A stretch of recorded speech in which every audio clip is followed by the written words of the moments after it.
Recording in progress.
We have 2 minutes.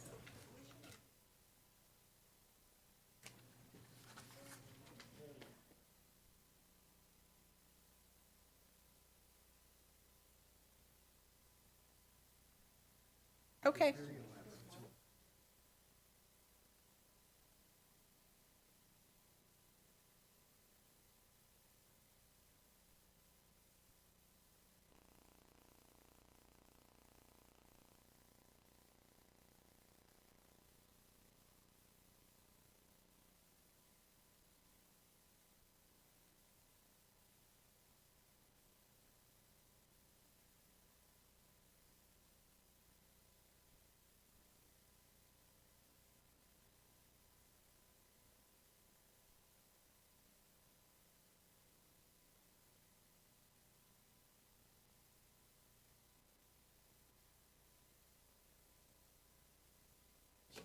One minute.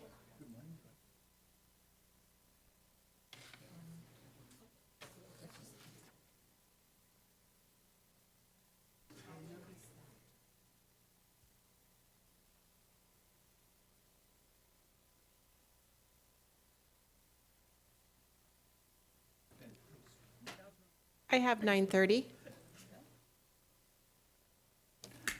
Good morning. I will call to order the regular board meeting of the Western Municipal Water District. Tammy, would you please call the roll? Thank you. Good morning. Director Torres. Here. Director Denstedt. I am present. Good morning. Thank you. Good morning. Director Roten. Here. Director Rizvi. President Gardner. I am here.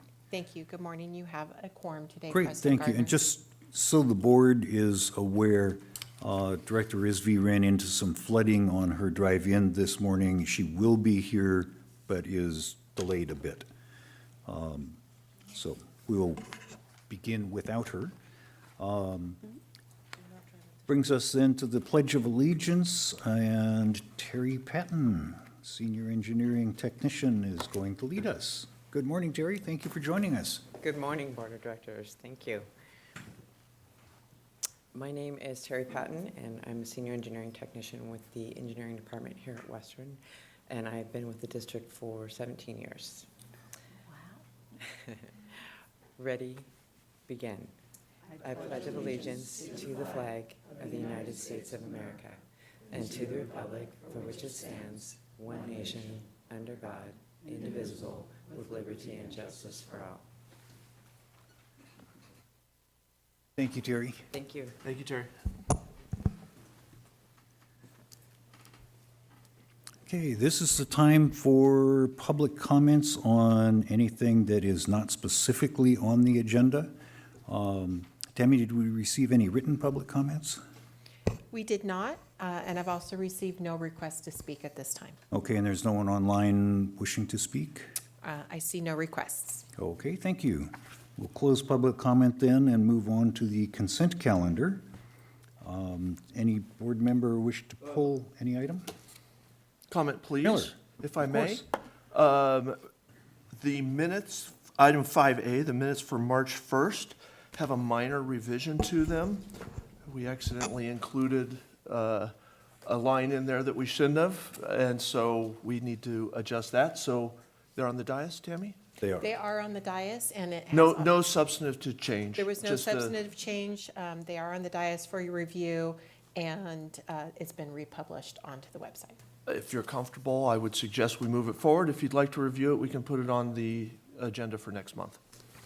I don't see a reason not to move forward. Does any board member have a concern? Okay, we will go ahead and leave it on consent then. Any other comments from anybody on staff about Move to approve. consent? Okay, we have a motion to approve. Is there a second? I'll second. Okay, motion and a second. Tammy, would you please call the roll? Thank you. Director Dinstedt? Yes. Director Torres? Yes. Director Roten? Yes. President Gardner? Aye. Thank you. The motion carries 4-0. Great, thank you. Do we have anything to add to the agenda, Mr. Miller? Nothing to add today? Okay, brings us to our action agenda. Our first item is adopt or consider adoption of Resolution 2032-74 to support Senate Bill 366.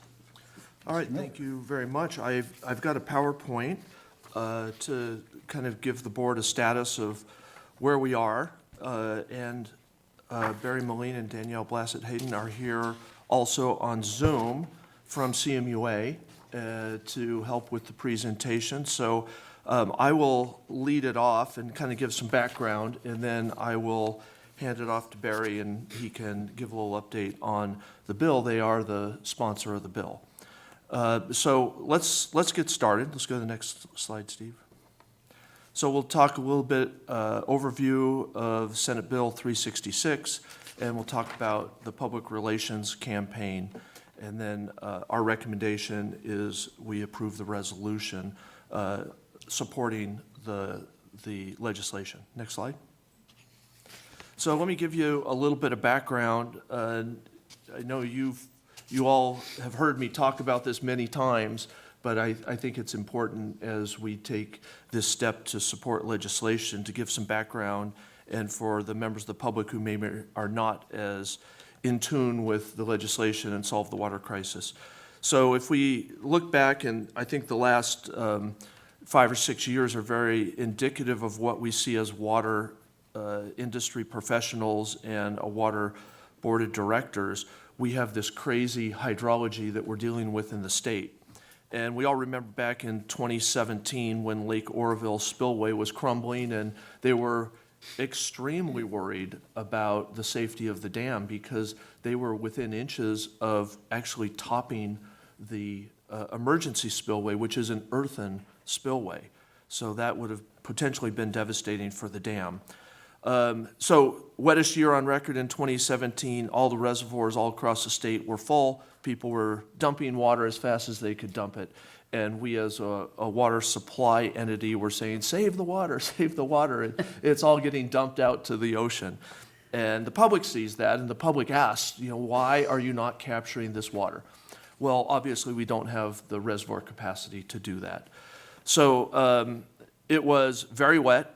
2018 was a dry year. 2019 was a wet year, and all the reservoirs filled back up again. Metropolitan had more water in storage, that's in groundwater storage and surface water storage in their facilities, more than they've ever had in their history. And then the dry period started. So 2020, we started living off of those reservoirs. Thank goodness Western and Eastern both were living off of Diamond Valley Reservoir, which was a Met investment. The Met family invested in that. We're very fortunate. So fall in 2019, reservoirs lowering in 2020 and 2021. The State Water Project moved to a 5% allocation in 2021 and actually to a 0 allocation in December of 2021. So we went from full in 2019, 2 years later, to a 0 allocation on the State Water Project. That is very concerning for water managers, that this state only had 2 years of water resilience in the State Water Project. We had a very wet December, you recall, and then we had the driest period on record for January through April. So even though it was wet in December, they moved out of the 0 allocation. They moved to a 15% allocation. Then in, I believe it was April, it may have been May, they moved back to a 5% allocation for all of 2022. And then, as you know, we're back into record-setting snowpack and rainfall this year. But you just think about this crazy hydrology, and how are you supposed to manage a state water system with this crazy hydrology? And all the water industry knows that the climate's changing, temperatures are changing. Is this the start of climate change, or is this climate change? But it's not going to get better, I don't think, so we better start preparing for it. Next slide. So if you look at the state, and we really feel, we as water managers feel that there needs to be changes in the state's water system.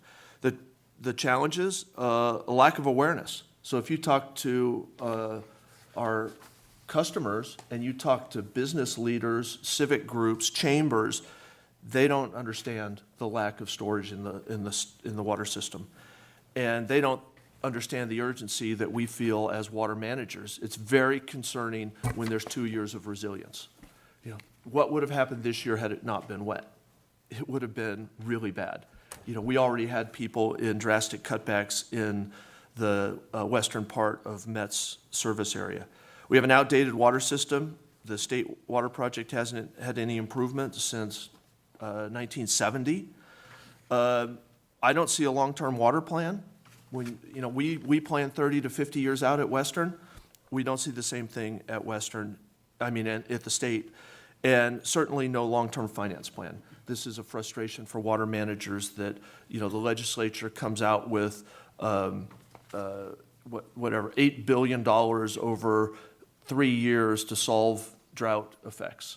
And then that money goes into a whole bunch of different pots of money, and none of it is targeted towards a solution. It's just spread out all over the place to make a whole bunch of individual entities happy. But it's not solving the problem at all. And so we need a new financing plan and a long-term plan. And then political changeover is a reality. So how many new legislators are there this year? Is it 30% of the legislature is brand new? How do they know about the water challenges, and how do they know to have this long-term water plan. It's a real challenge, the way that we're set up in this state to plan for long-term water in the State Water Project and in the Colorado River. Next slide. So we got motivated, and we got loud about it, and the water managers got together and said, we need to advocate for change, and we need to first educate on the need for change, and that was why we formed Solve the Water Crisis Coalition. So that launched in April of '22. You may recall at Aqua, we had a little meeting to try and get people to join a couple weeks after we started forming it, and that has been very successful. So what have we done with Solve the Water Crisis? So we mobilized a public relations campaign to define water supply crisis. We aligned more than 30 water managers and their agencies to bridge jurisdictional boundaries across the state. This isn't Southern California. This is urban, ag, Northern California, Southern California, Central Coast, Bay Area, multi-diverse agencies from across this state. We've also engaged and have support letters from more than 70 community partners. Those are business, builders, civic, labor, water industry, cities, other water agencies. So very successful. We've coordinated our outreach efforts with Aqua's Quench California public relations campaign. Make sure we're not saying different things. We work together. It's been very successful. We feel there's been a significant shift in the statewide messaging and messaging out of the governor's office, which was needed. Huge amount of earned media placements and op-eds across the state. It's been a huge effort to get that with our PR campaign through KP Public Affairs. And we feel like we've really developed a huge amount of consensus, and where this is going is a solution. And that first step of the solution is SB 366, Caballero's bill that we'll talk about more. So if you go to this timeline, so I just kind of talked about Solve the Water Crisis, which is the first bullet on there. If you go to the next bullet, which is September of 2022, that is a group that I formed called the Water Solutions Summit. So this was separate from the Solve the Water Crisis Coalition. This is a group of general managers from across the state, some in the coalition, some not in the coalition. But this was an effort to just say, we as water professionals who are in charge of a majority of the water served to the 40 million people in this state, we should be getting together to figure out what the right answer is in the long-term strategy of this state. Because we don't feel comfortable being in the hands of administrations that change every few years. We don't think they have our long-term interests in mind. So that group got together in September. We got together again in November and started coalescing around a solution, and that was a legislative solution. We need a long-term plan. So we got back together in December, and we got together in December. We also met with Wade Crowfoot from the California Natural Resources Agency and explained to him what we were doing. And it was a really interesting meeting. And he said, well, if you've got this group together, there are a lot of things that I think you could help solve. And I would appreciate your help on a few issues. And we ran the idea by him that we need a longer plan. And he said, I don't disagree with you. We need a longer plan. In the short term, you could help me because I'm working as hard as I could possibly work every day to try and figure out how to get over some of these difficult regulatory constraints we have in moving water across the state. So we had a really good conversation about how we could help him and how he could support our long-term plan. So in December of 2022, after several discussions with CMUA had actually been sitting in this Water Solutions group with us, they agreed to sponsor a bill. And then we went through the process of crafting that bill, and CMUA went out and found an author. So they got Senator Caballero to author. And in January, we finalized the language, and we officially went into print in February. So with that, I know Barry and Danielle are on. I've got a few more slides, but maybe before I get into the slides, Barry, is there anything you would like to add about the process and weigh in here? Yeah, thank you, Craig. And that's a great summary that you gave thus far. You know, I think that it's really important to step back for just a few seconds and let your board know that Western and you are tremendous leaders in this process. It's kind of strange that the kinds of things that Craig is talking about that no one's done before, or no one sort of like connected all the dots, not that there's dots on the screen, but connected all these dots and put it together. But combined with the lack of planning and the situation awareness on the ground, basically, you know, not much water, and the need to capture more water, and so that we avoid going from drought to flood to drought to flood, and which is, you know, that we know that's how California, that's our profile, and we need to capture more water. So, and extend those dry periods so that we can continue to serve our customers. And Craig has sort of diminished his role, I think, in his introduction here, but he's really stepped up, and Western is, I mean, so many kudos to Western and the staff for pulling this together. Seaway has been sort of side by side with you all, and Craig is on our board of directors, is on our executive committee, and has been bringing these issues to the fore. And so through those connections, he's brought people together, and now we're, you know, in a strong partnership.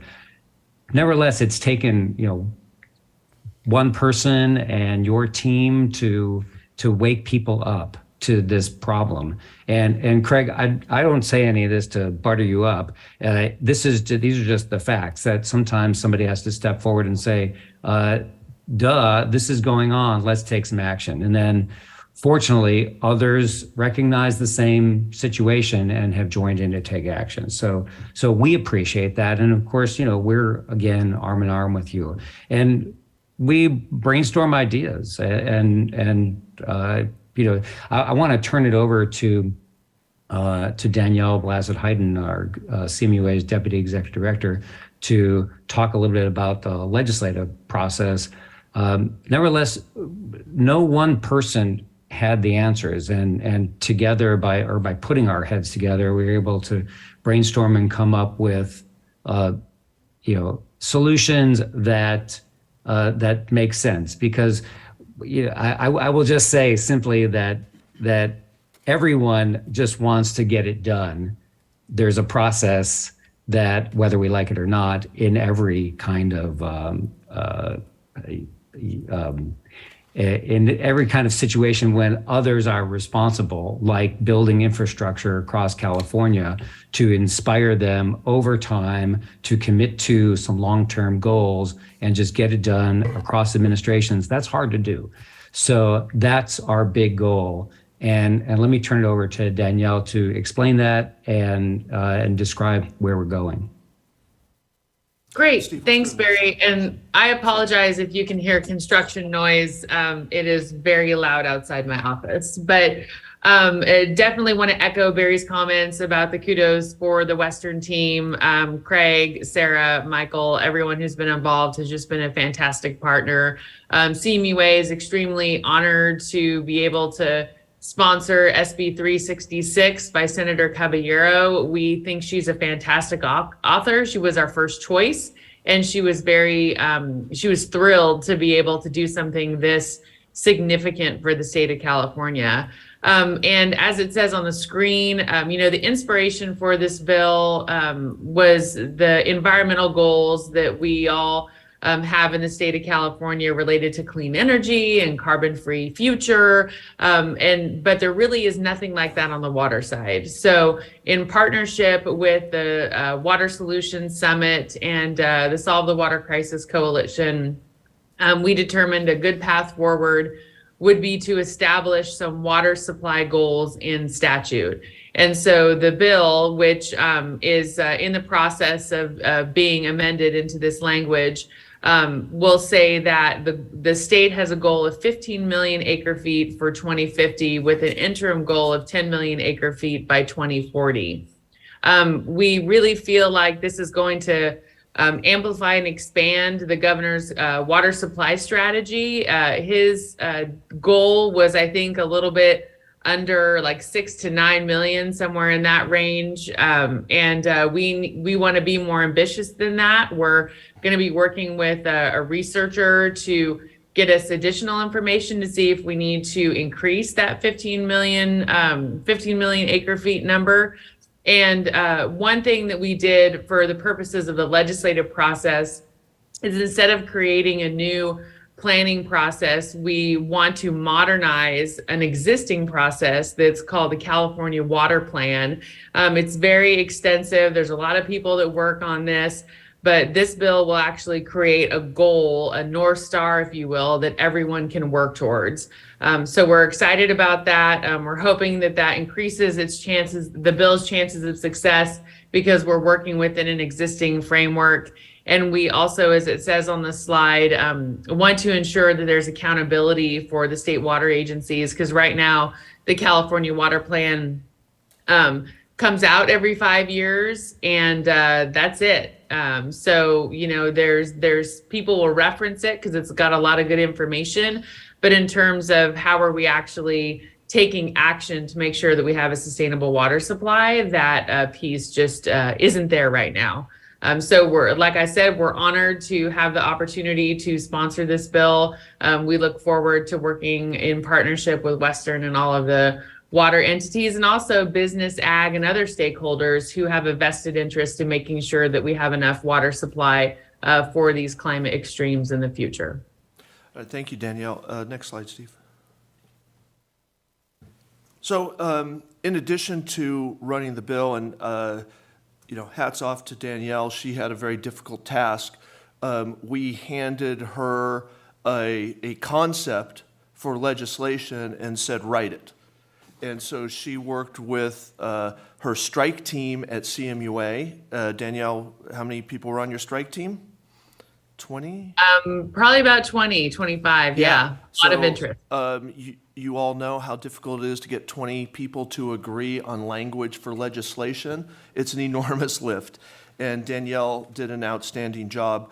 Of course, we gave some guidance along the way, and thank goodness there's probably 10 Solve the Water Crisis agencies that are CMUA member agencies. So, those people that were helping Danielle craft that were also part of the coalition. So this is a long effort to get to this point, but it was not easy. Danielle and Michael Hadley was part of that strike team, and they did a great job. So maybe let me give a little bit more background on why CMUA. So you'll recall CMUA was extremely successful getting $1 billion for customer arrearages. And they're carrying that momentum on the state level with legislators and with the administration. And so I think they were perfectly positioned to carry that credibility forward with a effort like this. So it was kind of a natural fit. And so that's why we invited them to join our Solutions Summit, because we really felt like they would be the perfect sponsor for the bill, and they did like it, and they asked if they could be the sponsor. I'd be remiss if I didn't talk about KP Public Affairs. So Ed Manning has been a real driver on the concept of the legislation and doing a great job supporting the writing of the legislation. But sometimes we ask, well, what do we get out of our state lobbyists, for this retainer that we pay for them? Well, here you go. So not only do they advocate and watch all the bills all year long, but this whole effort has come out of KP on the advocacy side, not on the communications side, on the advocacy side, as all part of our annual fee. So we haven't paid KP anything extra for the advocacy side, but Solve the Water Crisis did pay their communications side, Jenny Dudikoff, and there's a clear ethical wall between those two within KP. So they've done a great job on the communications side, but Ed has been an amazing partner and driver on the legislative side too. So that's why CMUA and why KP has been so successful. So the goals are is to align with public policy objectives. So we need to get this to become the public policy of the state, and that's where we're going. So this campaign, now there's a separate PR campaign for this legislation. We're part of that. We're out seeking other partners. It takes a little bit of money to do that, so we're hitting up the Solve the Water Crisis to contribute to this also. And this contribution is not through Solve the Water Crisis, this is through CMUA. So CMUA actually holds the funds. That's important because Solve the Water Crisis is public agencies. That funding is for education. This funding goes for advocacy. So we can also open it up to associations, so like the ag growers and chambers and other business entities, BIA, can support this effort. So as you as board members are out talking about this, you can certainly ask for support for that advocacy campaign. So that's where we are. Happy to answer questions. Barry, any closing comments before I hand it over to the board for questions? No, nothing of great significance. I appreciate that, Craig. But I will say that there's a lot of other agencies that have woken up to this, not so much to the problem. Everybody understands the problem, to taking action. And it was, through this, a group of folks that said, hey, we're all seeing the same problem. Let's try to develop something where we can act. And it's really just been, one foot in front of the other and taking steps to do so. So I want to thank the Western Board for letting Craig, run on this, because it's not just Western at the tip of the spear. It's, we brought in a lot of other agencies and associations to pull together on doing this. So thanks for that, and back to you, Craig. All right. So the recommendation is to take a support position on the legislation. With that, I'll turn it over to the board for questions. Okay, before we do questions, I want to make just a couple of comments. This is the first time I've heard you, Craig, admit that you did this.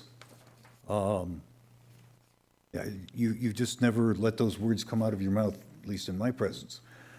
We all knew it, and I think others know it, but it really is important. We would not be here if Craig Miller had not said, we really have to do something about this, and pulled a small group of people together, which grew over time and got us to where we are. And I'd like to comment briefly on Senator Caballero as the author of the bill. I don't think we could have found a better person. I've known Senator Caballero for over a decade. She represents an area that is intensely agricultural, but also has local water supply issues. At the moment, they're way oversupplied. And I think she is, as Barry said, she's the ideal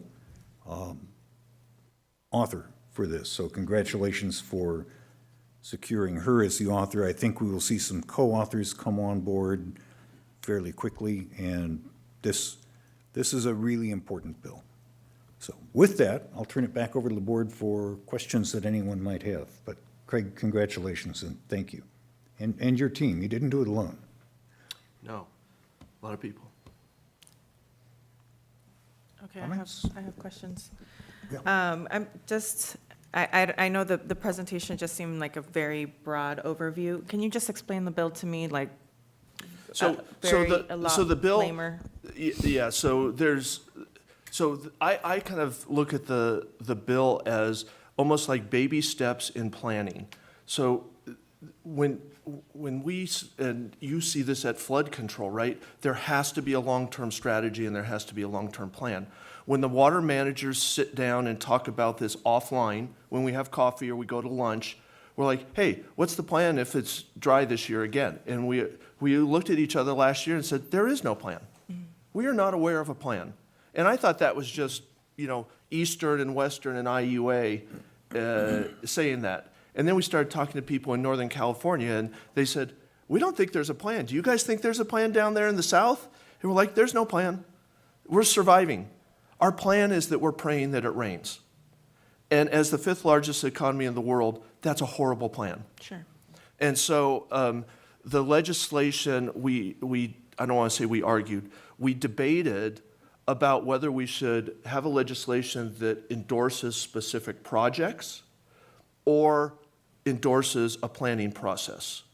And so we opted for a planning process because we proved to ourselves in the Water Solutions Summit group that we can't endorse projects.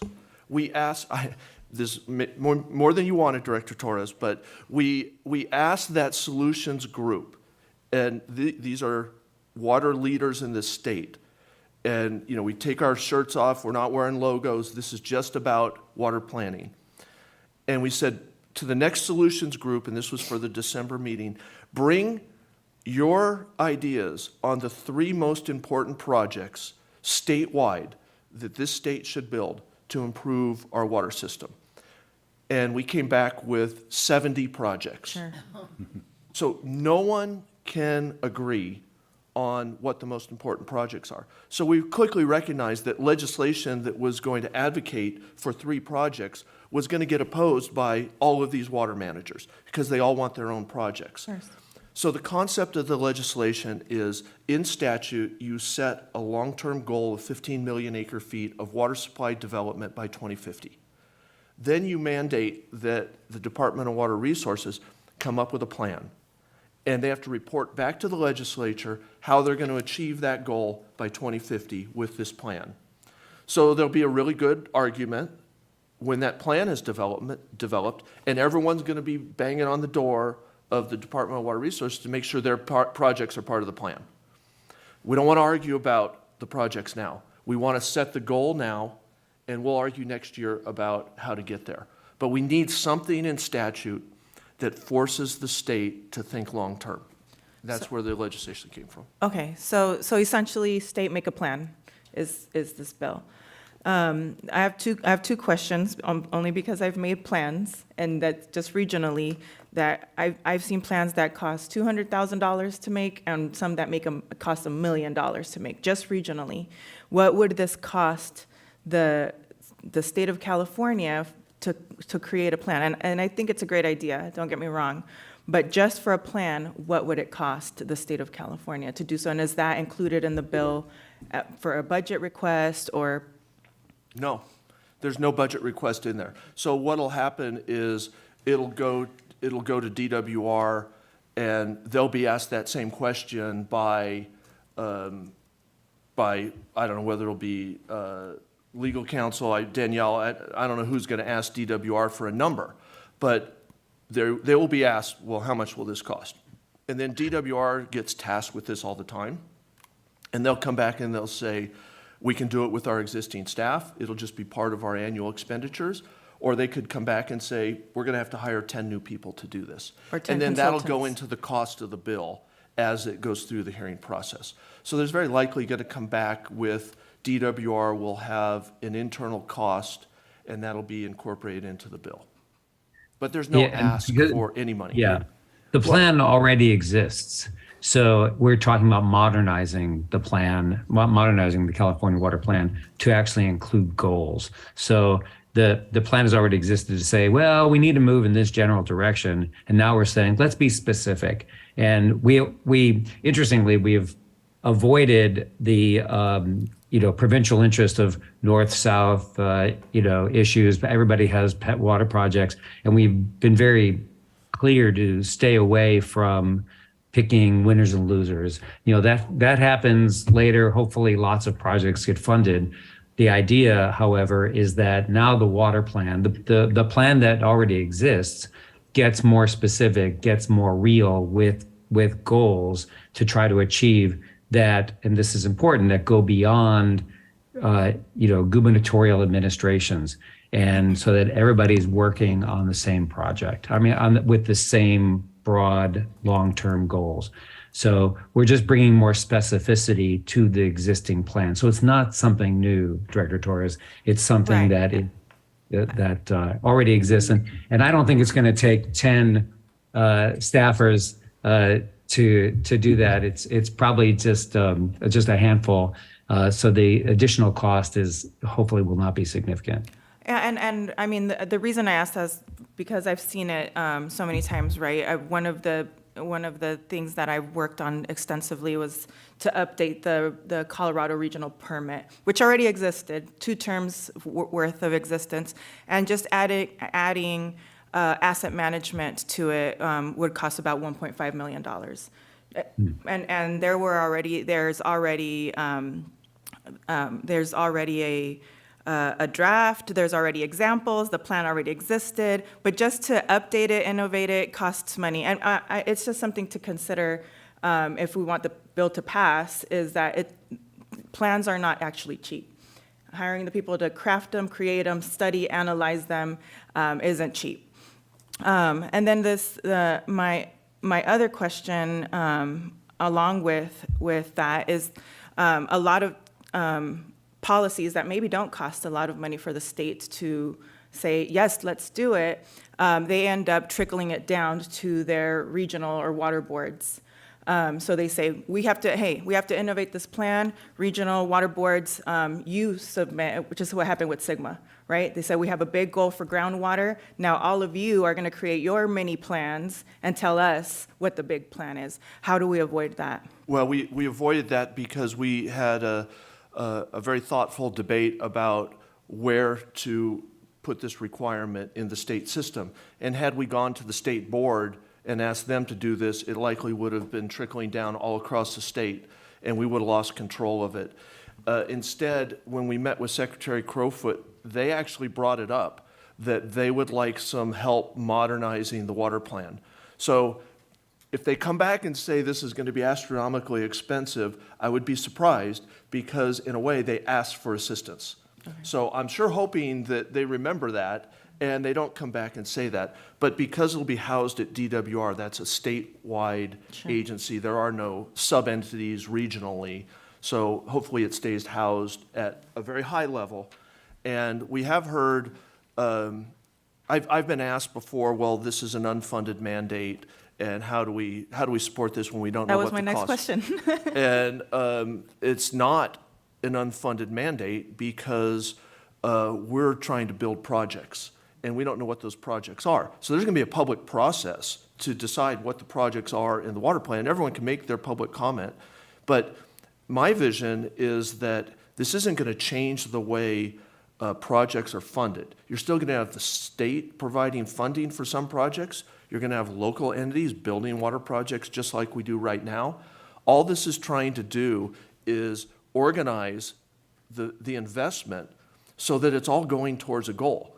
And when future water bonds come out and they say we need whatever, $2.7 billion in the next water bond, I sure hope that the categories of funding are all in alignment with the modified California water plan. So yeah, we're going to need funding, but I sure hope those buckets are in alignment with the plan. Well, it's really important to recognize that the bill does not require any specific projects. No. Or fund any specific projects. It just updates the plan, and DWR has currently a planning budget and a planning staff. They may need some additional, both budget and staff, budget to cover staff, as they get more into implementation of the directive to update the water plan. But early on, I don't think there's probably going to be any cost, and if there is a cost that gets identified, it will either be added in this bill as it makes its way through the legislature, or it will become a budget item in the governor's budget in some future year. That's my question. Essentially, it has the money, it's gonna cost something to update the plan. If that's in consultant fee, like whatever it is, it's gonna cost. So that was my question. Well, the other question I think everybody needs to ask themselves is, what's the cost of not having a plan? So, It is interesting. much higher. Look at the money that we all. That is a good, have we asked that, We're- and do we have an answer? Well, thank you for It's asking not a me. good There you answer. But We actually are engaging a firm to do the economic cost to the state of inaction. So if we don't do this, what's it going to cost? That number is going to be in the trillions of dollars. Yep. So you look at, we need, to hire a couple new staff members at DWR to pull this off, as opposed to doing nothing, which is going to have a devastating economic cost to the entire state. The cost of inaction is enormous. So we have to do something.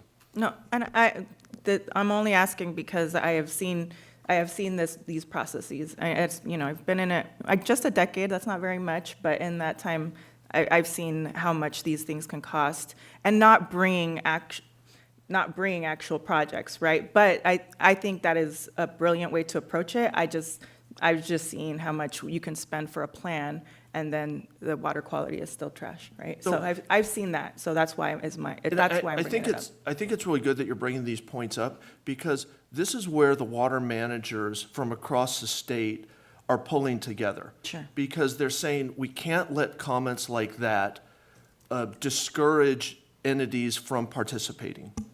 So it's good you talk about it, because you have to give confidence to the boards to support this. Because of, think of the overall costs. Hiring a few staff members at DWR, you spread that over the entire state, that it's not even pennies, right? You look at the cost of not doing it, and we continue like we've been managing the statewide water system for the last 7 decades. Trillions of dollars of cost. And I think that's where the general managers have all come together and we got to stop impeding progress on a plan based on fears or concerns that it might do something or might not do something. So it's a really important fundamental question, and I think that it takes the advocacy of every board of directors to say, we're paying attention to that. We don't want it to be a big cost. We understand there's questions about that, but here's what we really need, and here's why it makes sense to move forward. Right. So I just have 2 more questions. President Gardner mentioned co-authors. Are there any that are local that we feel will jump on?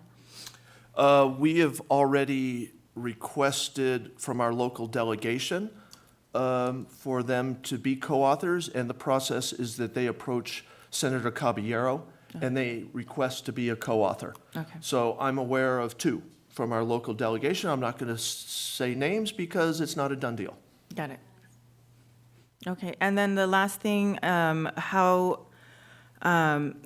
of the big, essentially special interest groups are labor unions. How are they involved, and have they been? So we've spoken with several labor unions about Solve the Water Crisis, and they were over the moon, thrilled and supportive of Solve the Water Crisis. I don't know, Sarah, we have an update meeting coming up with them again.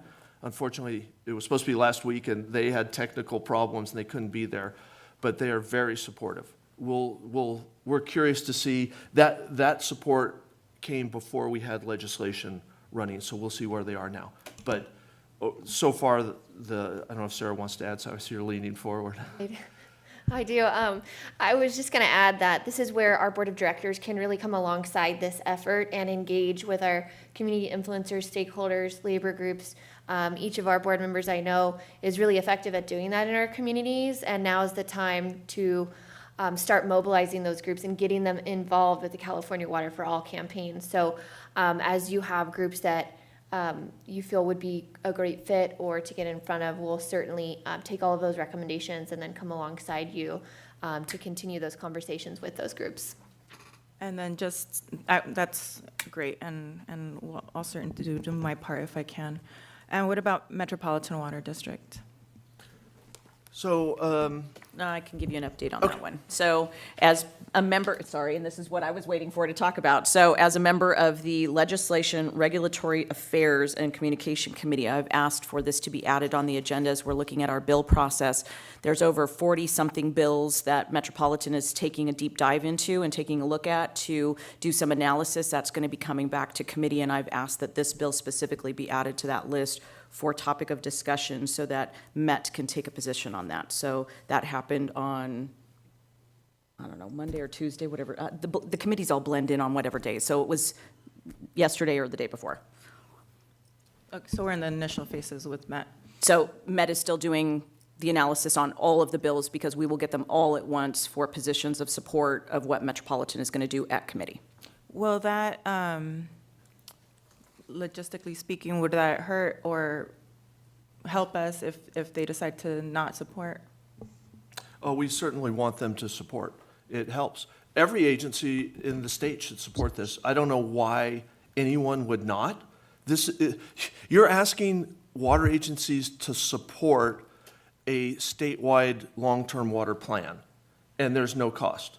So for the life of me, I can't figure out why an agency, a water agency, would not support this. Who's against planning? And this is I'm not making the statement at you. Oh, okay. I'm I making don't that know. statement at I all don't the sit on water there, so- agencies. Yeah, and this is not a surprise to Met. They've been at the table in this process the entire time. They are at the table.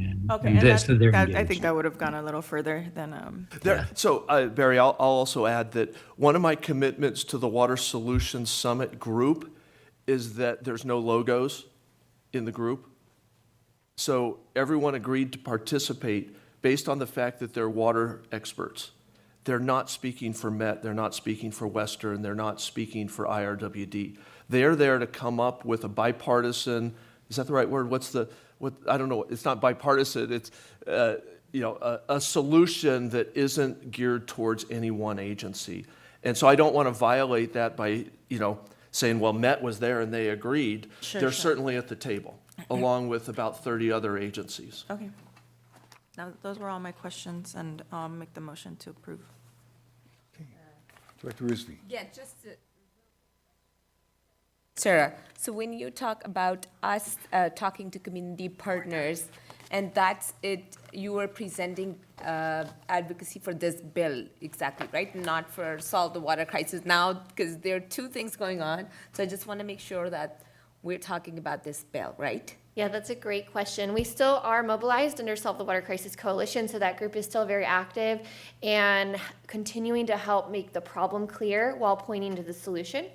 The California Water for All campaign is directly tied to the bill under CMUA and is also an education effort specifically about the bill, what it does, and why it would be wise for folks to learn more about that and talk to their own decision makers about it. So we are in that transition and looking for supporters specifically of California Water for All campaign. Thank you. Other questions or comments? Did you make a motion? I did. I'll second it. Is there any discussion? Tammy, have we any public comment? I see no request to speak. Okay.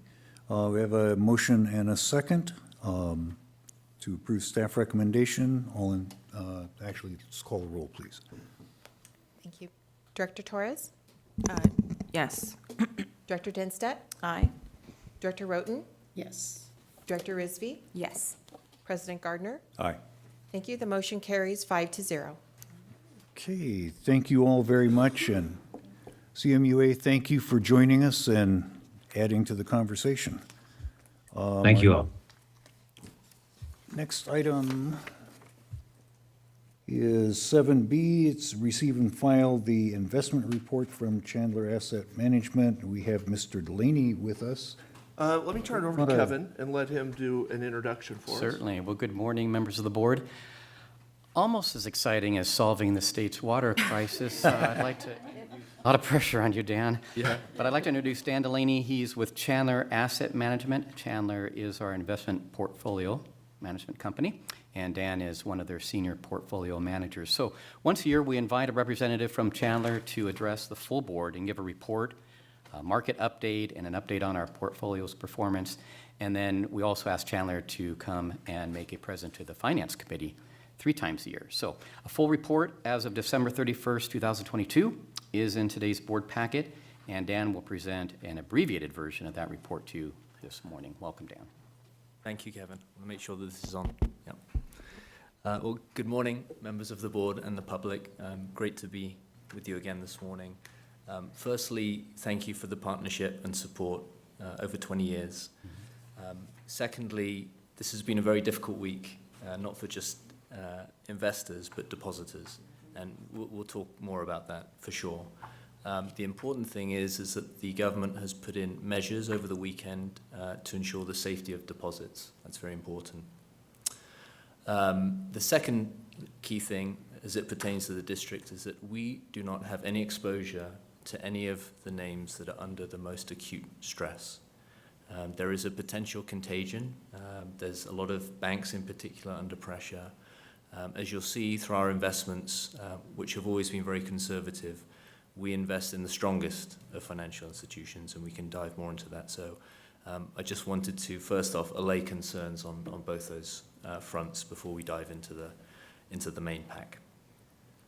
So without further ado, we can go to the economic section, and we'll follow the same pattern as always. We'll talk about the economy, the Fed, the market impact, and then bring it back to the portfolios and how they've been performing. So let's talk about the economy, and we can address the banking situation in a little while. So as you all know, this is a consumer economy. Job security, wage growth are the key drivers of consumption. We have a labor market which right now is extremely strong. In the last 3 months, the US has created 1 million jobs. And the current monthly run rate is about 350,000. That's an astounding number. Some context. We lost 22 million jobs in the first 2 months of the pandemic. Incredibly outstanding. It took almost 2 years to recover them to the middle of last year. So think about the 3 million jobs that we've created since as a bit of a catch-up to trend. But labor demand is still robust. There's still almost 11 million jobs available, job openings. And if you think about where that stood pre-pandemic, it was about 6 to 7. So there's a lot of demand for labor still. So that's good in terms of making consumers feel good about spending. Wages are rising, not as much as inflation, but almost, and inflation is coming down a bit. But the supply of labor is an issue, and I'm sure you've all come across this. We continue to see very low participation in the labor force. Some of that is natural, baby boomers retiring. There's also been a lot of people that dropped out or continue to drop out, younger people of the labor force. So strong demand, somewhat constrained supply means that wages are remaining elevated, and that is an issue when it comes to inflation. And we can talk about that on the next slide. So inflation has come down. Last year was the peak. We saw that with gas prices. That's a big feeder into the headline inflation, if you like, the headline consumer price index. Excluding that, we have seen the price of other goods fall. The goods on the everyday shelf at Walmart, they've come down too. The other two components are housing. Rents have come down, but the way that and we spoke about this in the finance meetings, the way that the CPI index is calculated, it means that there is a lag in terms of where those when you actually see those rents fall when the data comes out. But that's going to happen. We see real-time rents. If you look at Zillow or Realtor, they're coming down. So that should flow through later in the year. The last piece, the stickiest piece, is services inflation. So think about going out to dinner, traveling, airfares, hotels. That is the component of inflation that is most clearly linked to wages, because labor costs form such a large part of those services. So that's where the connection comes in. If we have such a strong labor market, yeah, it's good for growth, good for consumers, but it's not good for inflation. It's going to keep wages and those service inflation high. And so the Fed does want to see the labor market weaken. We just haven't seen it. So it's been going about increasing interest rates and reducing the supply of money in the system in order to cool the jobs market. That's really the key component for the Fed. And we can talk on the next slide. It'll show you here what they've been doing. So when you try to reduce the amount of money in the system and the price of that money, interest rates, and when you do it so rapidly, accidents can happen. And we're seeing that right now. We saw it with Silicon Valley Bank. Silicon Valley Bank saw a huge increase in deposits from the tech sector in particular. And it took those deposits during the pandemic and it bought long-term bonds, mortgages, treasury bonds at very low rates. And of course, as interest rates have risen rapidly, the price of those bonds have fallen significantly. And when your depositors, and a lot of these depositors, these venture capital funds at Silicon Valley Bank, demand their money back all at the same time, and in the era of social media and mobile banking, things can happen really quickly, then you have to liquidate those holdings at a loss, and then you realize you don't have enough money to pay. And then in less than 48 hours, the 16th largest bank in the US folds. And then who's next? And then who's next? So the Fed, like I said, did a very good job at arresting a broader malaise by essentially providing a facility to guarantee all deposits in the system. And they did that over the weekend, and they basically allowed these banks to pledge their collateral, these bonds, at par, regardless of where they're trading, at par, and saying, okay, we will give you par value very cheaply for up to a year so you can guarantee these deposits. That's a good thing. We're going to have to wait to see how that plays out. I think the initial reaction from the markets was a positive one, and now it's kind of wait and see. We'll have to wait and see. There's a lot of smaller banks that are still under pressure. And why are they under pressure? They're under pressure because they have deposits in certain sectors, and a lot of them over the FDIC minimum of $250,000, and people are still worried about making payroll. They don't particularly understand this new Fed method that well. It'll take time.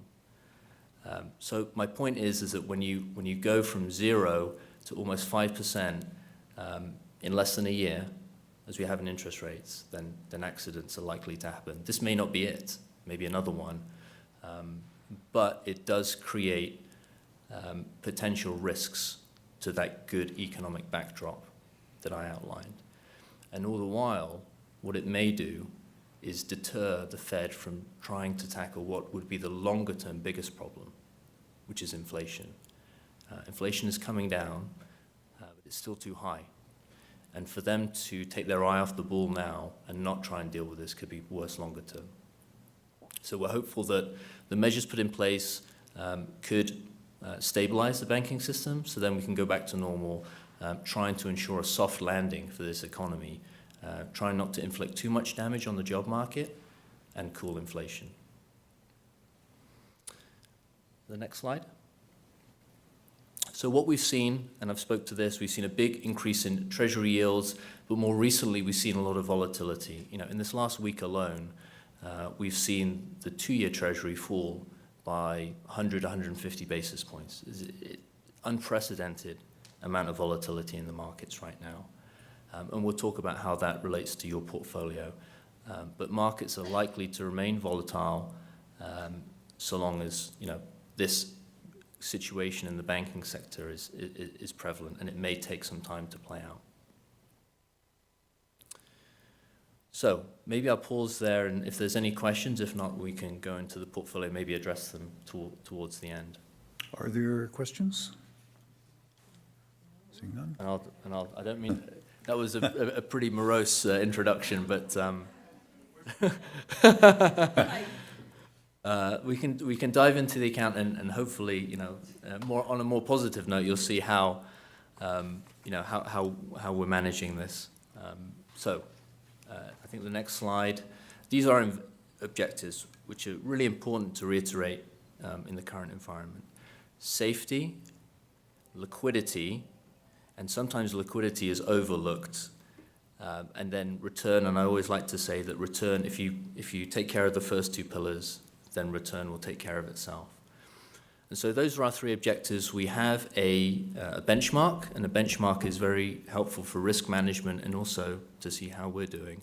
We have a 1 to 10-year Treasury benchmark for the operating reserve, and our goal over time is to outperform that benchmark modestly and add some value to the district throughout the cycle, and you'll see our returns a little bit later. The next slide. This is very important. This is our compliance statement. We want to make sure that, number one, we're in compliance with California code and your own investment policy objectives, and you can see across all those parameters that we are. You can go to the next slide. This is a snapshot of the portfolio as of the end of December versus the third quarter. So 1 to 10-year benchmark, the average maturity is going to fall somewhere in between, around 4 years. And the duration or the interest rate sensitivity is very close to the average maturity at just around 3.5 years. You can see at the end of December, it's a little bit lower.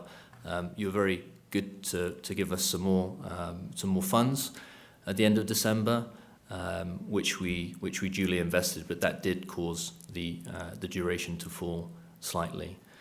The average purchase yield has been increasing. It was 1.6% in September, 1.72%, and it's getting closer to 2% now. So as securities mature, we reinvest them at these high yields, you're going to see that purchase yield rise. It's not going to rise as quickly as the market yield, of course, because we're not selling all of the portfolio and reinvesting it. That would not be prudent. The average credit quality is very high, AA, and the market value has increased, a function of two things. One, again, the inflow, and also some good performance over the quarter. In general, interest rates were stable, but the credit component of our portfolio, so corporate bonds, asset-backed securities, did quite well. Prices rose, and so that was a bit of added value for the portfolio. And the next slide. This is a really important slide. Number one, it shows how we risk manage. Diversification is your first line of defense. It also shows you how we add value to the portfolio. So we want to have a core liquidity position, and by that I mean at least 50% in treasuries, supranationals, and agency bonds. So that is your core liquidity. Even if the markets completely fell out of bed, you can access that liquidity at very, very low cost. Around that, we diversify into high-quality sectors, corporate bonds, asset-backed securities, agency mortgage bonds. And that provides an additional yield enhancement, and that's how we generate our added value, if you like, over time. And you can see that not really much has changed. You should never really see that. We move between very narrow bands between these different sectors, but the goal, like I said, is to keep it very well diversified over the course of a cycle. We can go to the next slide. So this is ultimately, I like to call it our proof statement for all the work that we do, not just on the investment side, but on the client side too, our performance. So last year was the worst year for the bond market in history. And you can see that the 12-month returns are negative 7%. The average bond fund in the US, it's called the US Aggregate. It's a fund that many pension funds and private investors invest in. The duration or the interest rate sensitivity of that fund is higher than your fund. And that was down around 13-14% last year. So although your returns were very weak, the average fund was hit much harder. And of course, this is what happens when you go from a zero rate environment to one where we are today.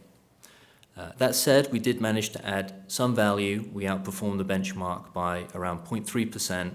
And you can see if you look at all these different discrete periods, and more importantly, longer term, over 10 years and even further back, on an annualized basis, you'll see those modest additional returns over the benchmark. And of course, that's real dollars, important dollars on a cumulative basis going back to the district. What you should not see there are any surprises either way. We're not going to have a blowout year, and you're not going to have a year where you suffer significant losses because of the diversification and our careful selection. We can go to the next slide. This is also very important in terms of the diversification. We diversify our individual holdings. Not only do we do very deep dives in terms of the investments that we invest in, particularly on the corporate side, we diversify them. So you will not see investments over 2% of the portfolio. What you will see there, a lot of financial institutions. So going back to what I said before, these financial institutions are, one, they're very big and diversified. Their deposit base is very diversified and very sticky. Most of the deposits, if you open up the books at Bank of America, are very small, so well under FDIC maximums, and that means that those deposits are less likely to fly. They also have a very good banking relationship, of course, with Bank of America. It's a very strong bank. What we have seen, perversely, is a flight to come to banks like Bank of America and JP Morgan. They can't handle the amount of people that want to move their deposits from small banks to them over this last week. That's not good for the economy, but ultimately is very supportive of these banks' credit profiles. The other thing is that these banks are under incredible amounts of regulatory scrutiny, as we know, since 2008, which the smaller banks are not. For example, those bonds that Silicon Valley Bank held that were so deeply underwater were not counted towards their regulatory capital ratio minimums. With the big banks, they are. That's really important. So hopefully you can be rest assured that what we're investing in is incredibly conservative, and there are reasons, including regulatory, that they are very conservative, and so we don't have any material concerns with any of these individual holdings. Of course, the concern is that the contagion spreads in the banking sector, and all corporate issuers come under some type of duress, but not a solvency issue for sure. Okay, we can go to the next slide. And next one.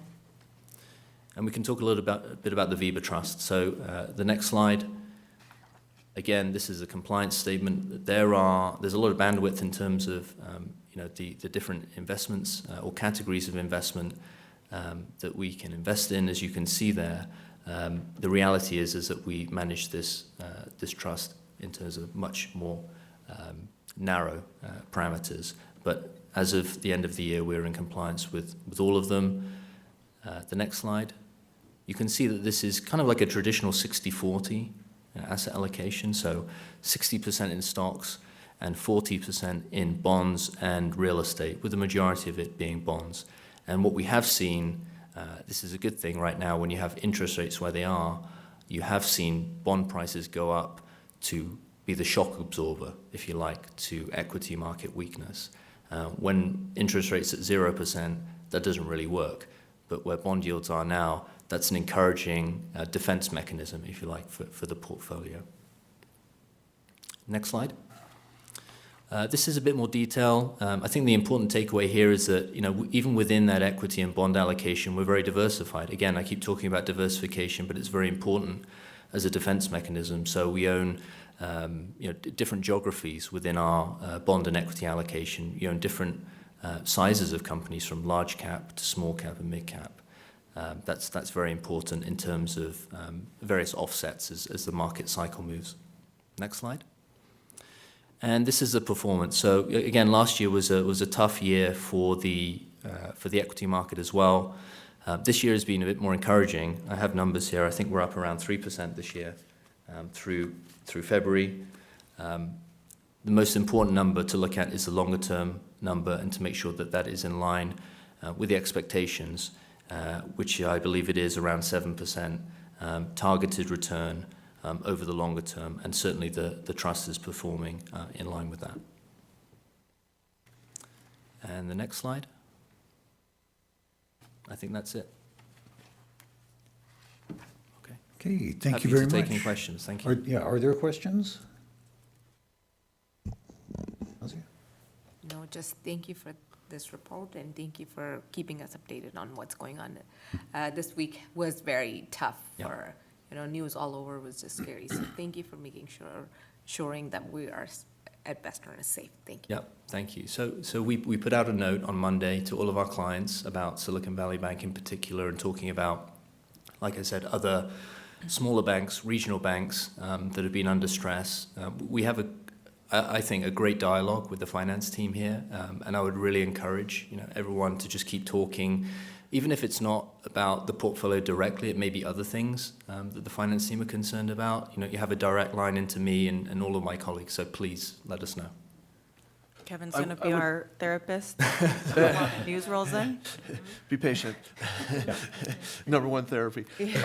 I would share with the board that Kevin is tracking this, has been sending me updates on a regular basis as to, are we affected, are we not affected, why not? So it's really good that they have this conversation and he's sharing it with me. This was very well timed for the board to hear it too, right from the expert's mouth. So thanks for being here, Dan. Appreciate it. Thank you. Yeah, we appreciate it. Thank you. Move to approve. Okay, have a motion. Is there a second? I'll second. Okay, motion and a second. Any discussion? If not, Tammy, would you please call the roll? Yes. Director Dinstedt? Aye. Director Roten? Yes. Director Rizvi? Yes. President Gardner? Aye. Thank you. The motion carries 5-0. Thank you. And our next item is to consider approving project budget for the non-destructive condition assessments for the Mills Gravity Line. This was discussed in some detail in committee, and it's an important issue, so here we are. And it says Derek is here, and there's Derek. There's Derek. There's Derek. I would also share that Black and Veatch is on Zoom, so they're here to answer any questions if the board has questions. But we had a nice long discussion at Engineering Committee about this, and Derek will give the board an update. Great, thank you. Good morning, directors. This item isn't quite as engaging as the last two, but it is very important. This item is part of our linear asset management program. As part of this program, we will perform condition assessments of the Mills Gravity Line. This pipeline is the primary means to deliver wholesale water from the Henry J. Mills filtration plant to the wholesale agencies of the City of Corona, City of Riverside, Temecula Valley Water District, and Elsinore Valley Water District. The pipeline also delivers water to Western's retail service area. The pipeline was built in 1986 through 1990. It varies from 48 to 60 inches in diameter and runs a total length of 13.9 miles. This program will also evaluate the March pipeline that carries non-potable and recycled water across Western service area. It was built in 1961. It varies from 20 to 21 inches in diameter and runs a length of about 10 miles. The evaluation will consist of non-destructive testing that will include placing an acoustic monitoring device that will traverse the length of both pipelines. This technology can detect leaks along the pipeline. This can be performed with minimal impacts to the operations of the pipelines. Western staff solicited proposals and received 2 responsive proposals from Corpro and Black & Veatch Corporation. Corpro's approach was for a smaller fee. However, the approach required a complete extended duration shutdown of the pipelines. We'd like to try and avoid that because there's so many agencies that depend on these lines. And hopefully when we find this using indirect techniques, we'll find that the pipelines are fine. If we do find something worse, then that's when we consider taking the pipelines out of service and doing more detailed inspections in interior. Black & Veatch Corporation was selected as submitting the best proposal using the approach that did not require the extended service outage and significant dewatering efforts. So the requests are to approve a budget in the amount of $767,000 for non-destructive condition assessments of the Mills Gravity Pipeline under the Mills Gravity Line Major Maintenance and Repair Reserve Fund 407. I might note during the Engineering Committee, we did have a discussion, is there sufficient funds? Yes, this was set aside as part of the assessments for each of those agencies that use that line. And so we have sufficient funds for that. In the fiscal year 2022-23 operating budget by $560,000 for the non-destructive condition assessment of the March pipeline under the March East Water Operating Fund 220. Again, this one does have sufficient funds with the current rate structure in order to support this effort. Authorize the general manager to execute a professional services contract and open a purchase order with Black & Veatch Corporation of Irvine, California for the non-destructive condition assessments of the Mills Gravity Line Pipeline and the March Pipeline in the amount of $1,059,947. I might note that we have on the line Matt Thomas of Black & Veatch Corporation and Clinton McAdams, also of Black & Veatch. We are all available for any of your questions. Okay, before we go to board questions, let me just ask whether the Black & Veatch representatives would like to add anything at this point. I'll jump in. This is Matt Thomas from Black & Veatch. We will just say thank you to Western for selecting us. We've been working with your staff for a number of years now on your helping you develop your asset management approach and programs across the district. And more recently, we've been doing some condition assessment work on your pumping stations, both water and wastewater. And so we're just thrilled to carry on with our relationship with the district and do this very important project. Great, thank you. Any questions from members of the board? Yes. Director Denstedt. Thank you, Mr. President, and good morning. Thanks, Matt, for being here today. I just wanted to make sure, and I asked this at Engineering Committee, when, do you anticipate any problems executing this contract or anything? Because I like on time and on budget. Well, thank you, Director. And we like to do our projects on time and on budget as well. So we're very comfortable with the scope. We commend the staff for the scope that they put forward in the RFP. They did a good job of defining what Western was looking for in the project. And we responded accordingly. And then we went through a negotiation process with your staff to make sure that all the scope items and the corresponding budget was made very clear. So we're very comfortable with the scope and the budget that's needed for this approach. So hopefully that answers your question. Absolutely. Thank you so much and appreciate you being here today. That thank you. concludes my questions. Okay. Thank you. If there are no other questions, I would look for a motion. I'll move. I'll second. You have a motion and a second. Any discussion? Tammy, is there any public comment? I see no request to speak at this time. Okay, would you call the roll, please? Thank you. Director Torres? Yes. Director Denstedt? Aye. Director Roten? Yes. Director Rizvi? Yes. President Gardner? Aye. Thank you. The motion carries 5-0. Great. Thank you, all directors. very much.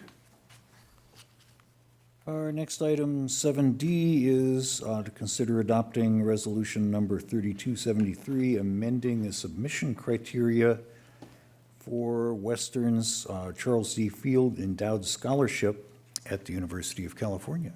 And it says it's Michelle Adams, and I see Michelle. Tim, did you want to? Before Michelle gets started, I want to let you know that Dr. Kurt Schwabe is on Zoom and also available for comment. He attended at the committee meeting as well. Yes. And gave a good background on why we're seeking this change. Yeah, it was actually presented to Western by Dr. Schwabe as really an opportunity. Yeah. So, Michelle. Correct. Thank you, President Gardner, members of the board. Michelle Adams, your Customer Experience Manager here at Western. So earlier this year, we recognized the recipients of Western's endowed scholarships at both Cal State San Bernardino and the Riverside Community College Districts, Norco, and Riverside City Colleges. Unfortunately, at the time, we were not able to recognize anybody from UCR, which we've been able to do in past years. Unfortunately, the school's seen a decline in the submissions for that particular scholarship, so Western Water and UCR are coming to you to propose expanding the guidelines to allow graduate submissions. By expanding the criteria, Western will increase the reach of its investment to deserving students more likely to go into public service. It also reinforces our longstanding commitment to education in the region through projects, programs, and scholarships that promote an interest in water, including water management policy and conservation. This resolution expands the criteria to include the Master of Public Policy program at UCR and removes some unnecessary language from the resolution that was adopted back in 2014. So at this time, the staff is recommending that the board adopt the resolution amending the submission criteria for the Western Charles D. Field Endowed Scholarship at UCR. And as Tim mentioned, we have Dr. Schwabe on Zoom if you guys have any questions. Okay, before we go to questions, Dr. Schwabe, would you like to add anything at this point? Just thank you, President Gardner, the rest of the board, Craig Miller and his wonderful and amazing staff, and Michelle Adams for all their work and their flexibility and understanding kind of this issue and how we can continue to engage and help really civic-minded students who are interested in a career in water, help them financially, as well as just the prestige and the connections that are associated with this award. So thank you very much for your understanding and consideration of this request. Great. Thank you, Dr. Schwabe. Questions or comments from board members? I just have a comment. When I was in school, it's probably a lot higher now, but I had read a report that annually about $1 billion of scholarships are left at the table, and we can see like this is a firsthand as to why. So I'm glad to make the motion to make these changes. Okay, we have a motion. Is there a second? I'll go ahead, second. Go ahead. Okay, any discussion? Any public comment? No. Okay, would you please call the roll? Thank you. Director Torres? Yes. Director Dinstedt? Aye. Director Roten? Yes. Director Rizvi? Yes. President Gardner? Aye. Thank you. The motion carries 5-0. Thank you all very much. Thank you, Dr. Schwabe. Thank you. Thank you.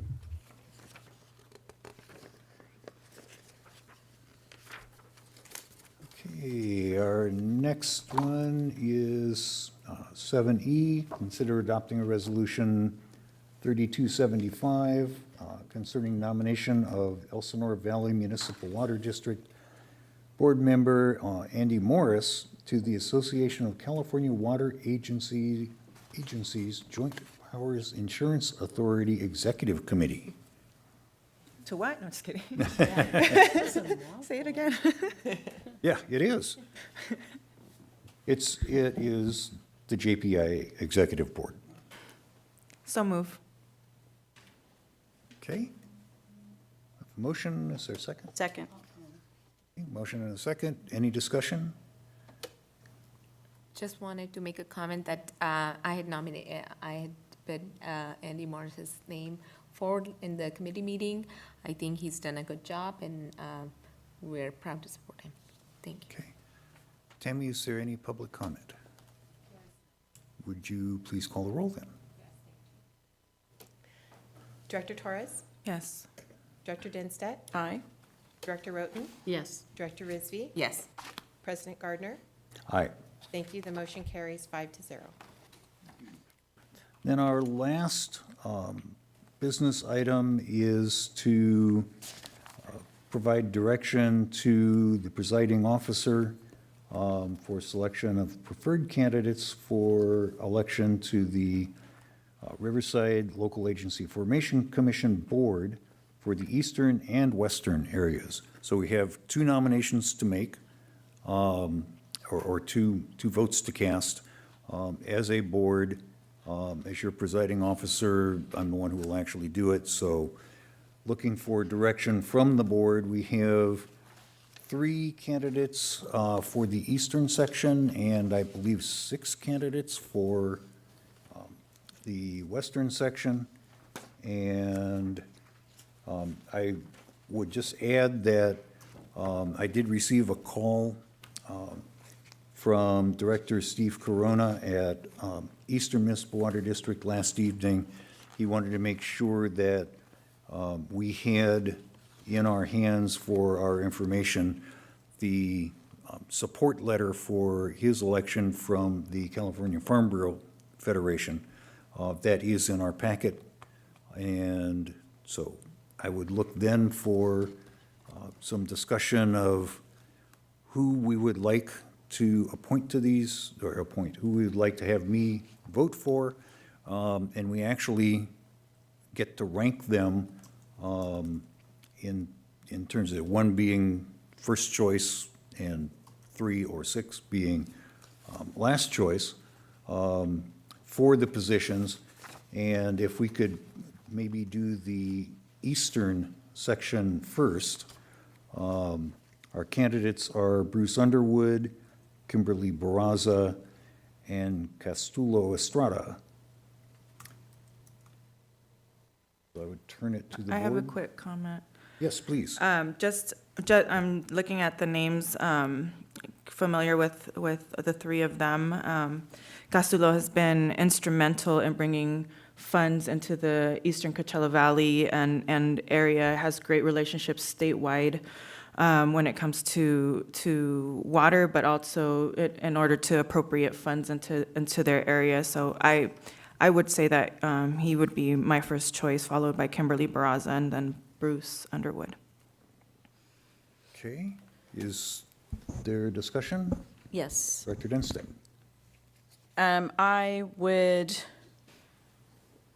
I would partially agree with Director Torres's comments in the fact that I would support the director from Coachella Valley Water District. These two positions were long-term sitting special districts by water agencies. And particular, Nancy Wright was out at the eastern side of that, and then, of course, Phil Williams, who sat on LAFCO's board for special districts from Elsinore Valley for nearly 20 years. So I think it's really important that we support and make sure that those water entities stay on board. And I would say to go ahead and support Director Estrada out there, but I don't necessarily agree with ranking everybody because that dilutes the vote. So I agree with you too. If I thought that's what we were doing, if we don't need to rank, we do not 100%. we do not have to rank. We can pick a singular candidate or two candidates, but I wouldn't suggest that we rank all three because it does dilute the vote if they have to go through 3 or 4 rounds, and then our top choice has less and less chance of being successful. Just a strategy, but we're not required to have to rank everybody because my suggestion on the second thing is going to be to rank 2 candidates and leave the rest alone. So, so I would say for Director Estrada to be successful and make sure that water districts have a seat out there and representation on LAFCO, I would suggest that we only place a singular top vote for that individual. Does everyone agree with that? Yeah, I just thought we had to rank. No, we don't. They There's no ask us to, requirement. but you don't have to. Oh, Yes. okay. Sorry, well, that's even better for me. I think Castulo would be a wonderful addition. And I would also note too, in the packet, Eastern, our partner and our aligned agency, has also nominated and is supporting that candidacy as well. So I would suggest that we just stick with that singular vote for that individual to make sure, since it's a much smaller voting pool. There is no objection to that. I will take that as direction of the board. Do we have to take 2 votes, or can we just do one? I'm not even sure we have to do a vote. It's direction. Oh, that's right. So, General Counsel? I should would we- recommend a vote, Okay, yes. Or can we just do You can do it in one. Okay, okay. then yeah. Okay, so we have 6 candidates then for the western section. Larry Smith from San Gregorio Pass Water Agency, Carol Gonzalez Brady from Rancho Water District, Steve Corona, Eastern Municipal Water District, Steve Pastor, Lake Hemet Municipal Water District, Angela Little, Valley-wide Recreation and Park District, and John Scorbellis, Rubidoux Community Services District. And I would just echo Director Denstedt's comments that I think having a water agency representative fill this position is of particular importance to us water agencies. So that just knocks off one person on this. Yeah. Well, and you know. Can I ask just a question? Who held it before, and where were they from? So this seat was held by Phil Williams at Elsinore Valley Water District for nearly 20 years. And I would tell you that being a personal friend of Phil and having written his candidate statement for this position, that he wholeheartedly would have supported Steve Corona for this position. I know that there has been a great deal of discussion for Carol Lee Brady, so I would say that those would be our top two. Those are within our service territory, and we have tremendous alignment with, that would support and advocate for our positions for those two individuals, and I would leave everybody else out of it. So that would be my suggestion, and then we could talk about positions as to rank for 1 and 2. And the reason I asked the question was because representation is important to me, and I don't know if this would help Rubidoux. You know, it's an area that is developing quickly and needs this types of support, maybe voice at the table. But I have no dog in it, so I'm just asking if there would be a benefit in moving that representation a little more west. I honestly don't know that it would help Rubidoux. That the Community Services District does not just water and sewer, but a variety of They do other a whole things. gamut of things. I think every agency would be proud to have their member Of as course. a representative to LAFCO.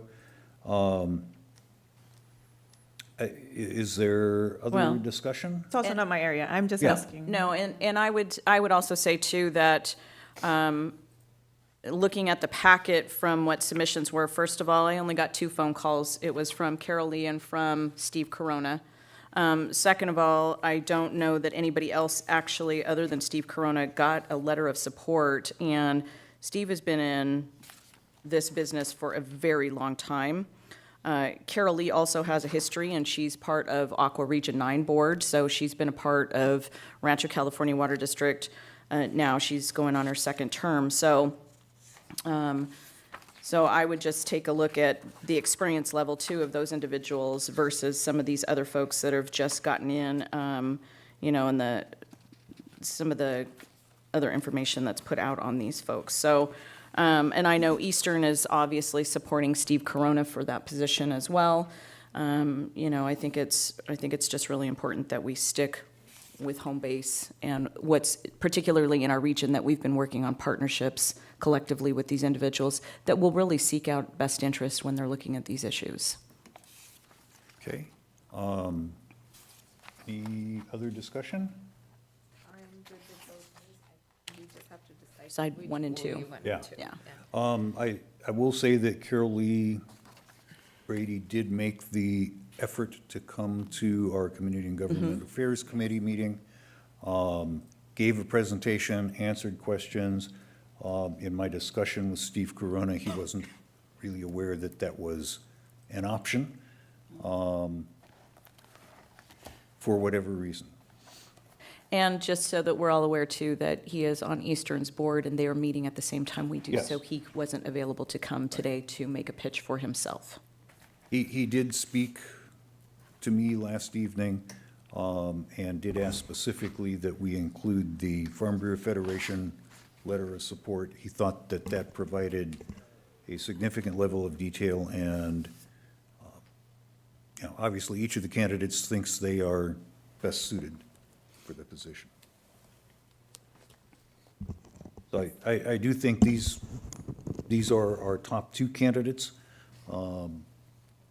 Does anybody disagree with that? No, I was going to concur. I think those are the top 2. I've had the opportunity to meet Carol Lee on a couple of occasions and have been very just impressed with her background, her knowledge, her presentation. She's just, it also impressed me that not only did she come to the committee meeting, she stayed for the whole thing. And she could have just as easily, given her presentation and gone. So, and I don't know Stephen Corona, so I'm at, a disadvantage there. But it sounds like both of those names either one would make a wonderful representative. So I don't know how we rank them, but. My top choice would be Brady because of all the think Laura said. Yeah. I have no, I would support Stephen Corona because he's from Eastern. I don't have any personal information, so Carol Lee would be my first choice. Well, I could tell you that Steve Corona sat on Rancho California Water District's board for 16 years. Prior to that, he served on community service districts. He's a farmer. He's an ag guy. That's what he does. He has big farming properties down in the Temecula Valley. And so just to give you some more background, he's probably been doing this, well, he's been certainly doing this longer than I have. And so, one of the senior members that I respect his opinion a lot, especially with ag and a lot of land use and a lot of land development things that he's been a party to. So we're not gonna lose out by supporting these two individuals. Yeah, my sense is that the board wants to support the two. The question is, how do we rank them? I think, correct me if I'm wrong, Mr. Bellinger, but I think perhaps we would look for a motion to rank one of those two number one and see what that vote is. And then perhaps a vote on the two You together. certainly can do that, yes. Okay. So I would ask for a motion to rank either Carol Lee Brady or Steve Corona as our number one candidate. So in the motion, we don't include the eastern portion, this is just to rank, and then we do the, Right, then we'll do the two together. okay. I'll make a motion to make Carol Lee our first choice and Stephen Corona as second choice. Second. Okay. We have a motion and a second. Is there discussion? Okay. Tammy, would you please call the roll? Director Torres? Yes. Director Dinstedt? Aye. Director Roten? Yes.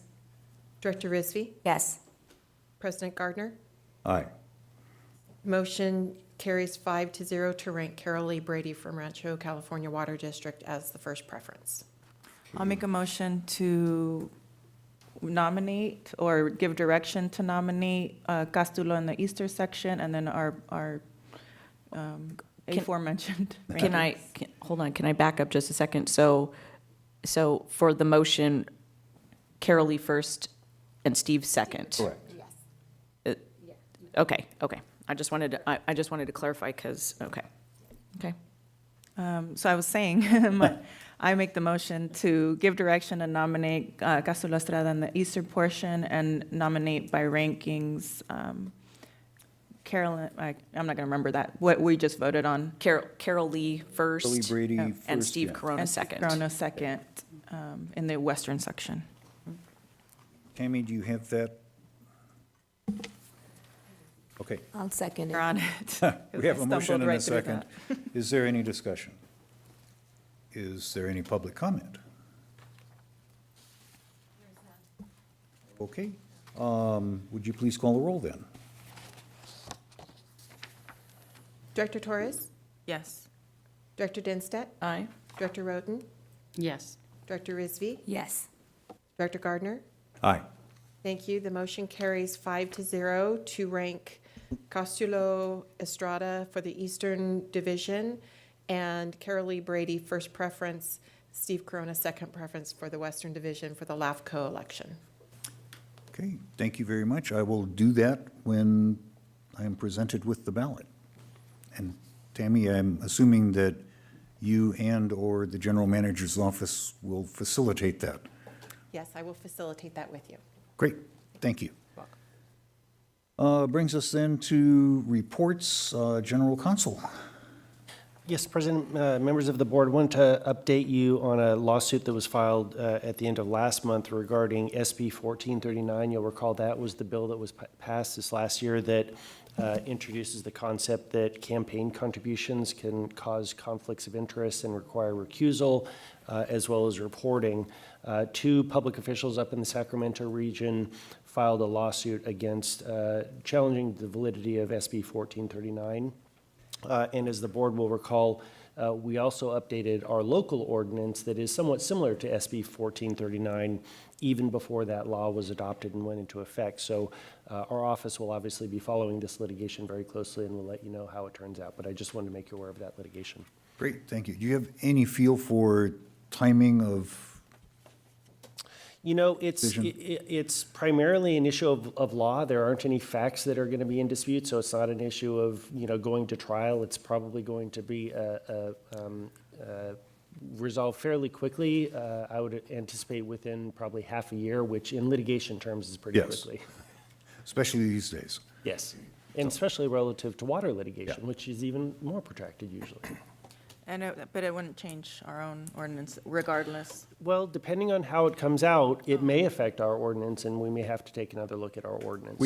We can be more restrictive than state law. We cannot be less restrictive. Generally, although if the grounds are based on constitutional grounds, which I believe this lawsuit are, then we're still subject to the Constitution as well. So we may need to look at our ordinance if that's So where if they the say court like, comes hey, in. doing this is just unconstitutional, then we would have to go back. Correct. We may have to go to something like just a reporting obligation, which is what many local agencies do. Okay, thank you. Great. Any other questions, comments? Does that, yes? Oh, I'm sorry. No, go No, ahead. it's not about that. Okay. Sorry. Does that conclude your report? Okay. I know that Director Roten needs to leave in not too long for another engagement. My apologies. No problem. You've got the CDA report coming up? Yeah, didn't have a Didn't meeting. happen this month, okay. Anything else you would like to comment upon before you need to leave? No, I think I'm good.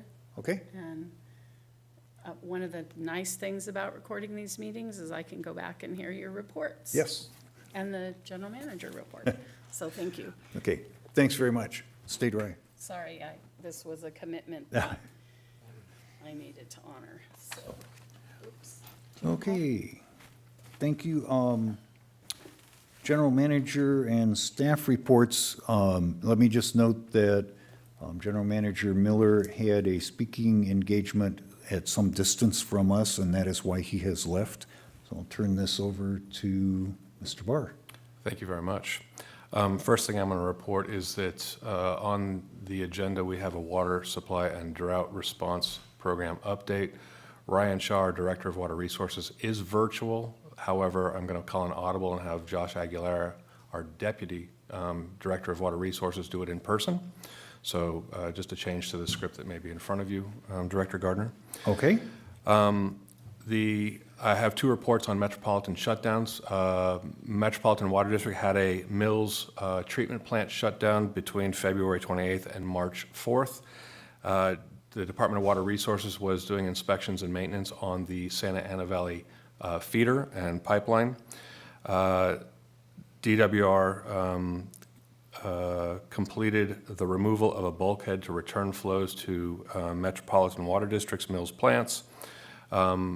Metropolitan will have another shutdown to remove a bulkhead that will allow them to actually stop drawing on Diamond Valley Lake and take water from the State Water Project once again and refill Diamond Valley Lake later in the year as supplies become available. During the 6-day shutdown, our operations team and outreach team performed remarkably. Instead of seeing our reservoirs deplete, actually in one day, we saw our reservoirs actually go up. So thank you to our customers' low demand and the new connection through the Sterling Pump Station and our connections to Riverside Public Utilities. We never dropped below 65% of storage. So that's fantastic. Thank you to the Western team for doing such a great job. Another shutdown, the San Diego Pipeline number 5 from Lake Skinner down to San Diego is shut down, was shut down in October and is scheduled to come completely back up online in April. This affects Rancho California Water District, who draws off a turnout on that pipeline. Metropolitan did some extraordinary efforts and actually replaced one of the valves and put a bulkhead in to get Rancho back in service before the completion of the rest of the project down in the San Diego region. Rancho California Water District, in the meantime, had to draw on treated water instead of non-treated water to meet some of their requirements in the Camp Pendleton area.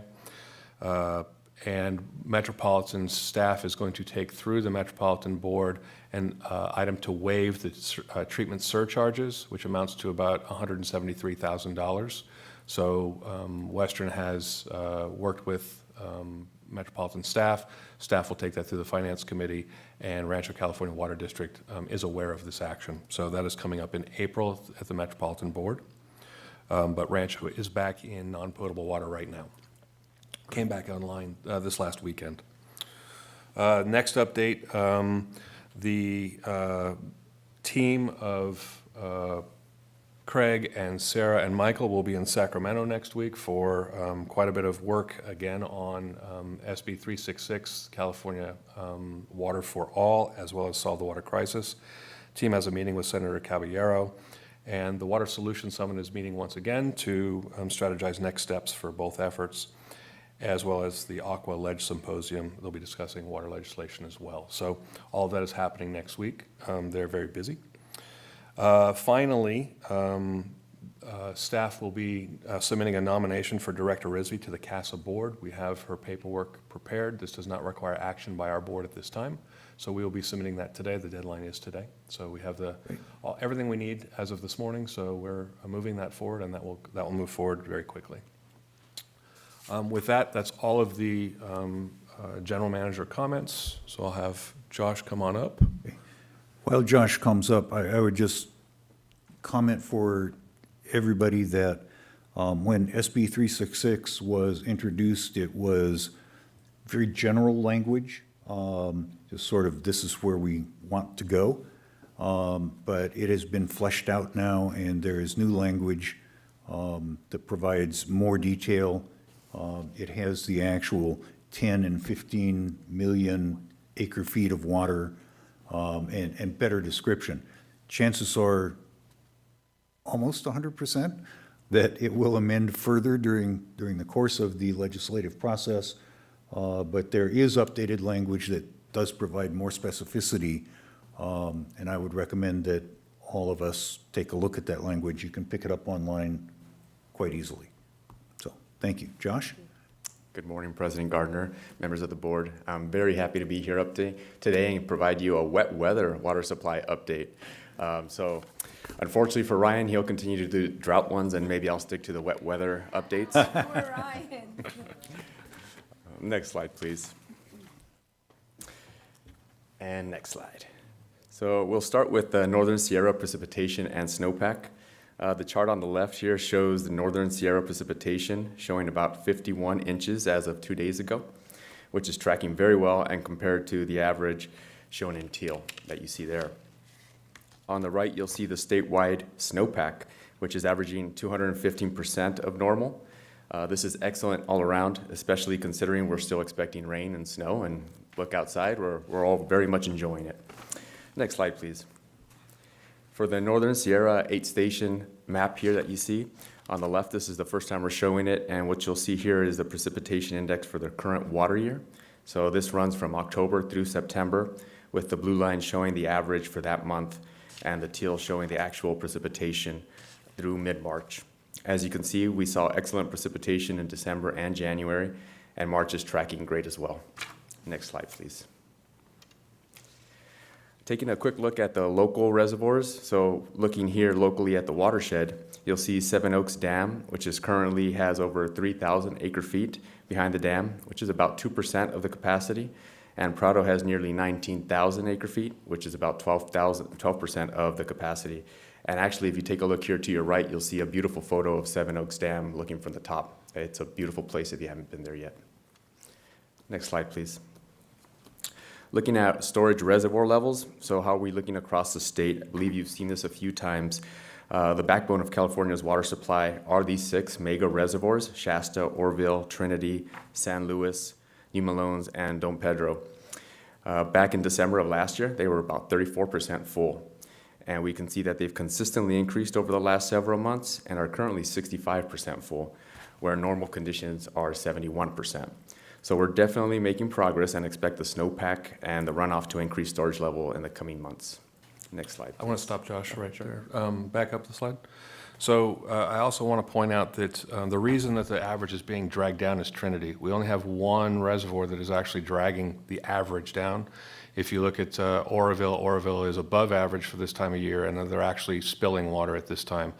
And as they spill water, the level is still rising. So we're in good shape, Oroville being the top of the State Water Project, where we receive our water from. The other thing I want to add is that we do get quite a few requests for this information, and you can see that Josh has added the web link on here. So the web link to this information is also on this slide. Go ahead, Josh. Thank you, Mr. Barr. You may recall in January, the Department of Water Resources increased its allocation from 5% to 30%, which is about 1.3 million acre feet, a wonderful thing that we were waiting for.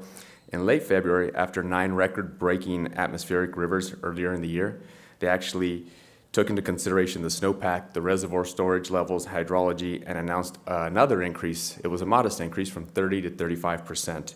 Although it was a modest increase, the needle is moving in the right direction. Next slide, please. As far as continued drought efforts, although we've seen a fantastic water year so far, we're continuing to monitor both the State Water Project and the Colorado River conditions. Our strategic communications team is continuing to coordinate with Metropolitan and our retail agencies for regional messaging. We're providing regular updates to our retail agencies on water conditions, and we're beginning to see signs of potential surplus conditions in the State Water Project and thinking about potential groundwater banking opportunities in 2023. Next slide, please. Yesterday at Metropolitan's committee and board meetings, Metropolitan took action to remove the water shortage emergency condition declared in April of 2022 for the State Water Project dependent area and terminate the emergency water conservation program and application of any penalties accrued. Metropolitan is no longer in shortage conditions for the State Water Project dependent area, and although their December 2022 regional drought emergency remains in place for now under current conditions, Metropolitan does not plan on implementing their water supply shortage allocation plan. So that's great news for Western. Today we have a retail managers meeting and we'll be updating them with that information as well. In fact, with the 35% allocation that we have currently, Metropolitan anticipates being able not to only meet demands, but actually put water into storage. So that's a great pivot here for us. And additional increases to the State Water Project allocation are anticipated as DWR continues to forecast for the coming months. And let me just stop you right there, because Devin from Met, I asked, what does a significant increase mean? Because that's kind of subjective. He anticipates that we're going to hit 50% of our allocation. So that is a big number that we've not seen for, I don't know how long. So Couple years. Sometime. that's the crystal ball that I was given at committee when I asked the question. So I keep reminding my kids that we want the rain. Don't complain, take the rain. right. Thank you. Next slide. Oh, let's see here. Okay. With the change, actually, I think it's, yeah. Sorry, one more. Yes, thank you. All right. With the changing hydrologic conditions come opportunities for messaging and enhanced messaging. So Metropolitan's messaging is that California remains vulnerable to the wet weather or weather whiplash, I think as they put it yesterday, that the state is experiencing. And we need to adapt to how we manage and invest in our water systems, including continued use of conservation. Metropolitan is continuing their messaging through various outlets, promoting water-saving actions and expanding their community partnerships. Next slide, please. And with that, here at Western Water, the team remains engaged and is closely tracking the water conditions and happy to take any questions. Thank you. Thank you, Josh. Are there questions for Josh? Could we go back to slide 6 for just a second, please? It's the mega reservoirs. Yeah, this one. It troubles me when the media is saying the drought is over. This chart doesn't include snowpack. It's liquid water in the reservoirs, but you'll notice we are still behind normal for this time of year. Now that we've gotten, the snowpack is very big and it looks really promising, but even with full surface reservoirs, it's going to take years to get the over-pumped, over-drafted groundwater basins back to where they ought to be.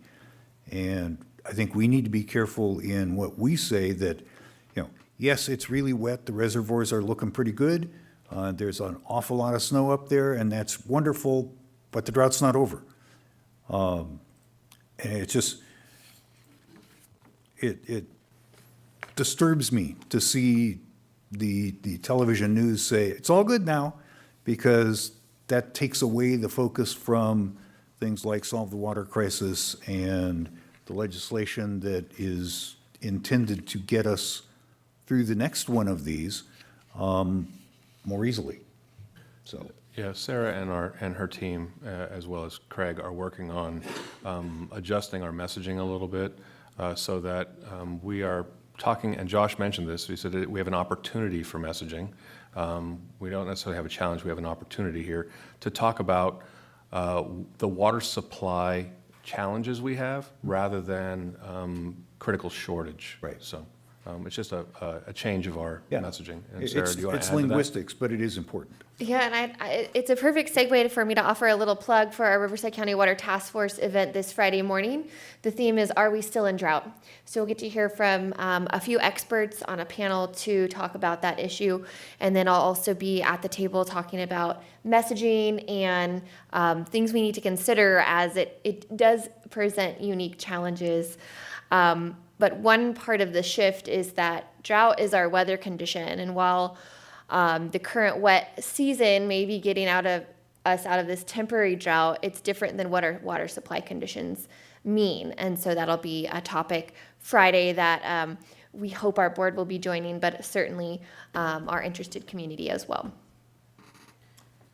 Okay, great. And, Mr. President, if I could go ahead and comment on that too, that was a significant part of our discussion at MET as well, to use specific words with the general public so that we're not desensitizing people with the wrong verbiage, and trying to figure out how to appropriately address what the problem is.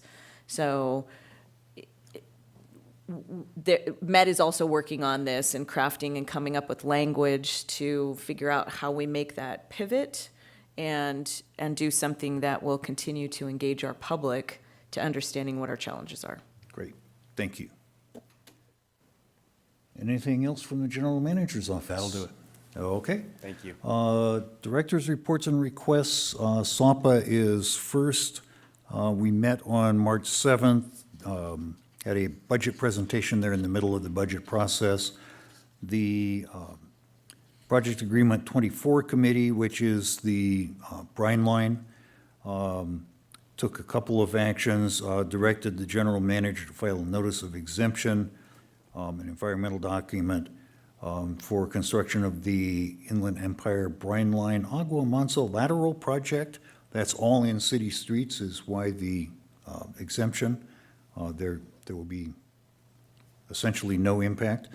Directed the general manager to issue a notice of bids on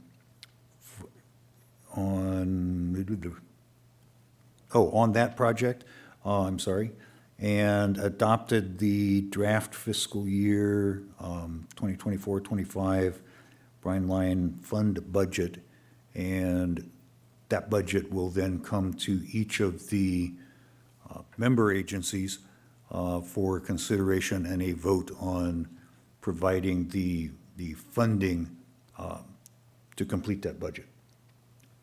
And that was it for SOPA. MWD. Thank you, Mr. President. We had a very busy 2 days. The committee structure and changing rooms to go to the various different committees that were running concurrent was a little challenging. Having to leave one committee to go to another before committee was over with one and starting on the other one. So there were some challenges and some shifting, I think, that's going to probably happen to try to accommodate that. And I think the effort of the chair is to try to get the committees to start on time, and so that when they're noticed out to the public has an expectation that it's going to be an appropriate start time so that they can follow along too. And it's been a significant challenge because you never know how many questions are going to come up. You don't know how many people are going to comment.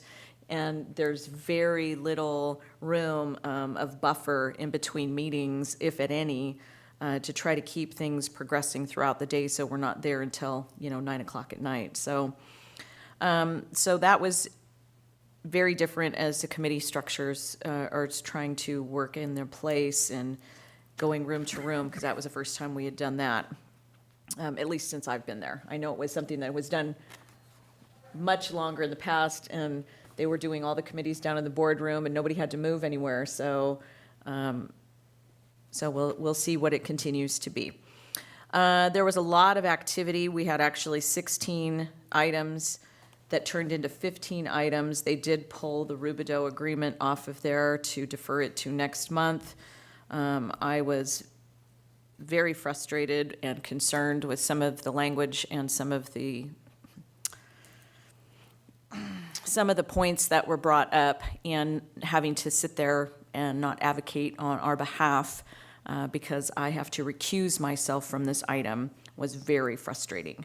And it's very frustrating to know that our member agency, who has paid their fair share, is still getting questioned of whether or not to take the water. And to be a DAC, a disadvantaged community, which is something that has been highlighted at MET to be able to support those, and then not allow them to take the water that they're absolutely 100% entitled to, is very frustrating to me.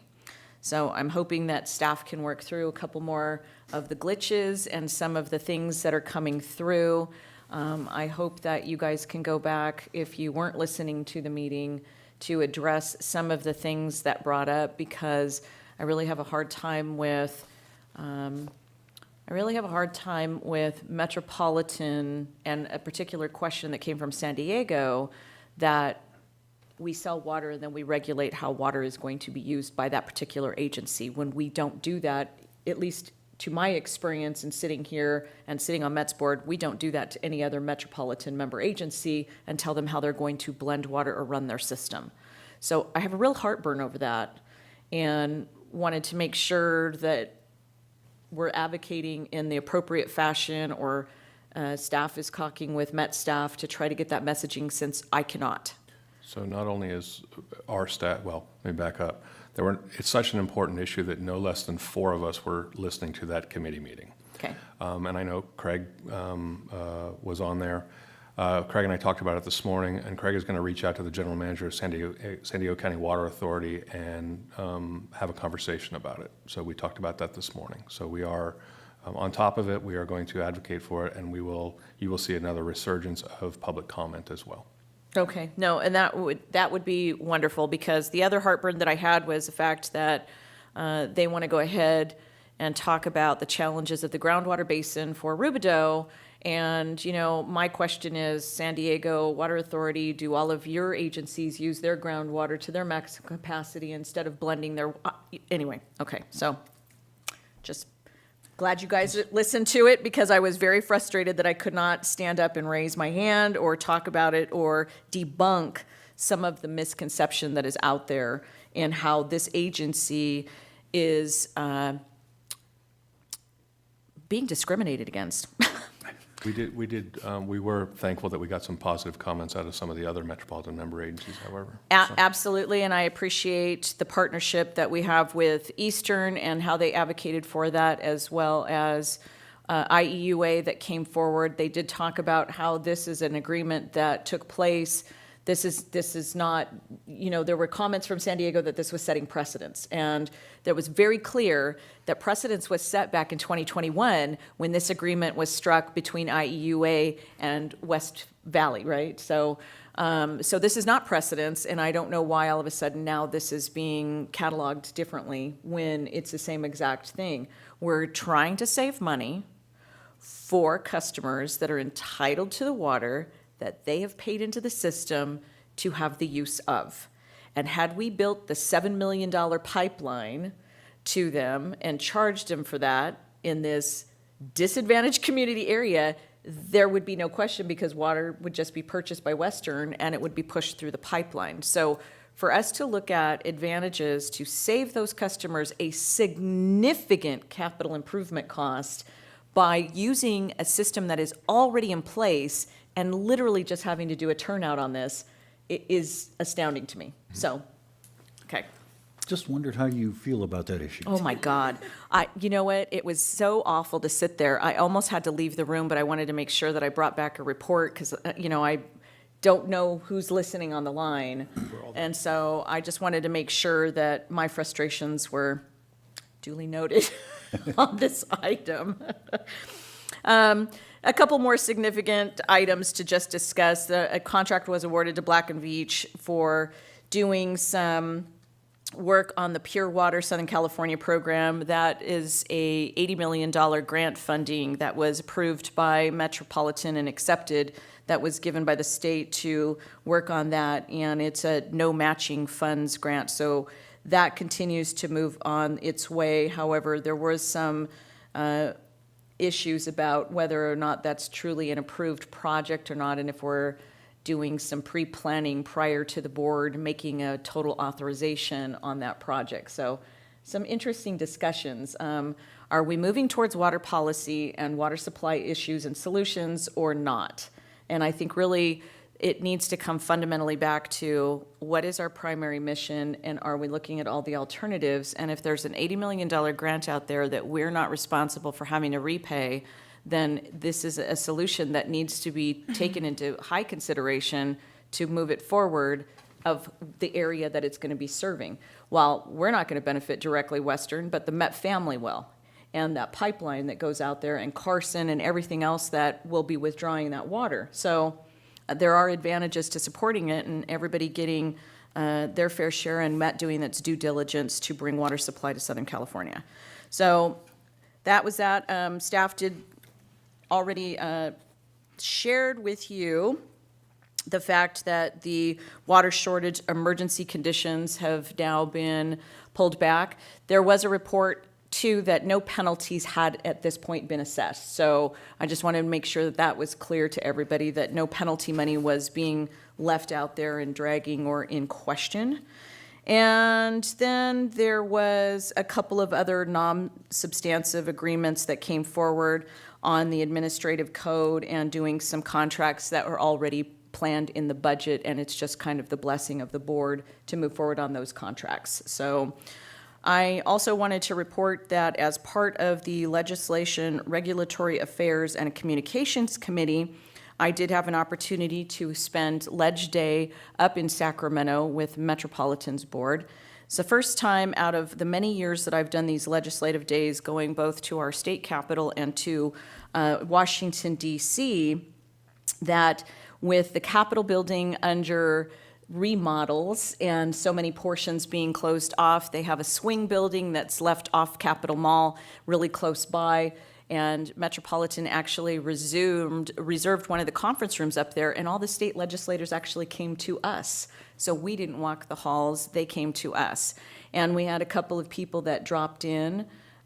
We had some very productive conversations, and I will tell you that our delegation, people that we regularly have contact with out here for Western, that were meetings that we took, really had some positive things to say about when they seek expertise and guidance on things that are presented them to vote on, that they come to us to seek that guidance. And so I was really pleased to hear that, we get that level of consideration and we are seen as the experts in the field, and that they go to us for that knowledge. So kudos to staff for elevating yourselves to that respect level, and I just wanted to let you know that that came directly from one of our senators. So with that, I think that is enough for today, Mr. President. Okay. Chino Basin Water Master is next. They meet next week, so there's nothing to report today. Director Roten indicated that the Chino de Salter Authority canceled their meeting for this month, so there's nothing to report there. RCRA. We will meet next month, and for SORA as well, we will meet next month. So. Okay. Aqua Region 9. WRCOG. WRCOG? Sorry? Okay, let's do WRCOG. WRCOG has had a significant amount of stuff going on with TUMF, which is always interesting. We don't have a dog in the fight. It's always interesting to sit and listen to the conversation that's going on. And there's a lot of structure and change that's going to be going on with the fees and things that they're doing as far as the TUMF program is concerned. We are still moving forward with the General Assembly, so that is coming about very nicely. We will be doing a vote on the awards that will be coming up for the General Assembly and awarding community and awarding an individual that has done exceptional work out there. So that was a level of discussion that took place at the Admin and Finance Committee, which will be coming to the full Executive Committee.